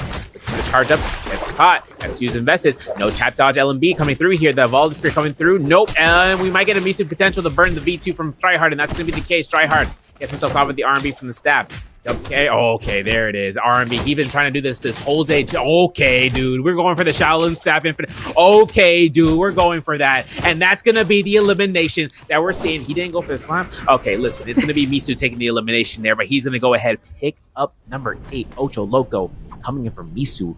Gold armor, and another gold weapon, and that buff of choice. I thought for sure we were about to get the slap. 100%. I thought the last second. I don't know what's more BM. Dying to the slap or Misty actually dropping the combo and then still getting the kill. NA Classic right now. Crazy. Oh, he's on absolute fire currently as a weapon swapper. Also able to come out and win his Realm of Yang, has been able to pick himself up a legendary dagger. Move it towards Eventide, going to be ringing that bell and figuring out where all of these players are around him, and that's immediately going to give him the information of where Raven is going to be playing from. Does he decide to go for this fight, or is he going to try and get a read of his surroundings and figure out whether or not this player's to third party this? He is on the A coast. This terrain is potentially going to grief him, especially when it comes to extensions off of either the F2 or those Tiger Grab extensions, because fighting with an ACOS on any form of ledge, we've all been there. Serve, we've all been the ACOS that sends the grab and it just goes directly over the ledge instead of onto the player that you're trying to connect onto. So Raven doing a very good job of just putting himself into difficult terrain that a lot of these players aren't really going to want to actually extend fights into and go for those 1v1s, especially understanding that there's going to be players in the lobby with buffs, and there's going to be players in the lobby with Yang depletion that have to take a fight no matter what scenario they're in, whether the terrain is going to be an advantage for them or a disadvantage for them. And that means that mutual assured destruction can very easily turn from you getting 1 or 2 third-party attempted kills in to you getting sent out of the lobby, because every single one of those players, the second that one of those kills goes through, turns on to the next available target, which, if you're not too careful, is you yourself. Yep, and after you use your ability, after you use your ultimate, then the whole lobby looks towards you. And there's only 4 players left, so that means 3 players are coming after you. Now for Misu, White Tiger's prowess is given the aura. The main character aura, I guess, right? Listen, everyone can look towards Evalda, but the moment they see Evalda that is probably going to want to take the fight into their own stand, especially with quick swaps coming out, that's where things get a little bit more dangerous. The only setup for Akos to get out of that is an Akos ultimate, and that's a one-time ordeal. Either that or he uses his soft combo if he had F1, but coming out there, he has F2. So for Weapon Swapper, it's crazy about the leaderboard. I'm gonna call it out right now. So Weapon Swapper, he's in first place in the overall, right? With every 5 games combined, but he still has 0 eliminations. He still has a placement to be earned out here for 1.5. So he's kind of earning himself in terms of the 31.4. But if Misu can catch elimination or 2, he can pass him straight up. And that's with Tryhard taking the aggression against Weapon Swapper to get him out the game right now in 4th place. The V2 count avoided. Gets a R&B release. He releases every single one of these double R&Bs, but he's got to be very careful. There's the mitigation against it, and there is no spear to be given a water coil fire, the Volta coil effect. And that's going to be confirmed. And that's going to be an LMB uppercut, grapple bump, RMB's deletion. Weapon Swapper goes down. Misu has a chance of beating out the lobby. That's only if Tryhard doesn't play his trump card going through between these Valdas. For right now, Raven's on the list right now for Misu. 2 Valdas, 1 Tessa. 3 players left in this lobby. Like you said, Misu very much keeping a track of where this Tessa is going to be. Knows that he can't take a fight against another player if there's a Tessa in the lobby, because she is just going to look for that third-party opportunity. And as Tessa always likes to take advantage of the chaos of fights that are currently going on. Both of them looking for the overhold, neither feeling confident to go for the full commitment. Raven's going to burn the F1 as well as that ultimate, managing to find the tether connection onto the Valda. He doesn't have the F1 to just push Misu away from interacting with the urn. Has to go for the 1, 2, 3 on that spear. Misu has lost a lot of his legendary armor, so doesn't have the advantage of the loot in that regards. But we do hear the cannon coming on through, and that's going to signal Tryhard's entrance into this fight. And now it is going to be a 1v1v1 standoff. Misu taking the opportunity, skill rushes onto the top of this building to get all of that legendary armor healed right back up for both of these players. Look to try and put pressure once more onto this Tessa. Tryhard, I think, saw the first Tessa ultimate cast come through, so knows that at most Raven has 1 more left to his name if they start this fight right now. But Raven, denied a lot of opportunity from this heal coming on through, has already backed down to a lack of health bar and armor, especially given that flame breath that is attached to the cannon that Raven, or rather Tryhard, has been holding on to. That flame breath doing a lot to just burn through the resources and health bar that Raven currently has access to. As we're going to be watching to see the dreadful will from Tryhard looking to find that connection. Misu with the verticals on the staff before swapping one over to that bow. Both of these players knowing that Raven is 1 hit away. Misu will be able to find the kill as well as that soul bloom grab. Fireflies are going to be around in the mix. Both of these Valdas going to go for that ultimate and deny the other from picking those up to get some of that rage back. Misu now throws out 1 spear, Won't be able to find the connection. Tryhard still holding onto his ultimate. Dodges the second spear. Now knows that Miss You has access to one more. Will be able to find the interaction of the spear before Tryhard can come through with that Dreadful Whale on jump down. But Tryhard still holding on to this V2, and Miss You is now out of his ultimate. He does have the F2. He's only got 2 grapples left to his name. However, as Tryhard with the overhold goes for the light attack, knowing that Miss You anticipated the focus right connection and went for the jump parry once and twice. Miss You now swaps over to that slap, trying to find the stagger onto Tryhard to set up into the 1-2 potential uppercut from the staff. Won't be able to find it because Tryhard went for the ultimate activation to frame focus through it, and now Miss You is on the run, just trying to kite the duration of this Volder ultimate. As Tryhard with the jump look to try and find that long distance spear connection, will not be able to grab it, and he's instead gonna kite on over to the Spirit Well to try and get the buff that resides within it to automatically regenerate the V2 on pickup, as well as potentially kite Miss You into the Dreadful Whale hit if he wants to contest the Spirit Well capture. The F2 will be able to connect on to Tryhard at the tail end of it, and Miss You will be able to find the parry, denying the dagger from Tryhard's hand. No more Dreadful Whale until Tryhard pulls out a backup dagger in the back pocket. Charge LOB into Dreadful Whale connection, will be able to land into the drop down vertical, and Tryhard denies Miss You the win. That's intense. I think, and I'm gonna take this as the grain of salt. To force Miss You into going toe-to-toe against that Dreadful Whale, or letting the Volder walk away with a free V2 replenish. That was the moment that determined who would be walking away the Astral Cup NA champion. Would it be Tryhard? Would it be Miss You? And we get our answer right here. It is going to be Tryhard walking away with the well-deserved title. I got Miss You in chest pain. Man, this is pain. But the standings are going to showcase how close that pain was. 33.4 for Tryhard to take first place. Weapon Swapper still in first with second place, I should say. 31.4. 31 points for Miss You. Hypernova with 28.1.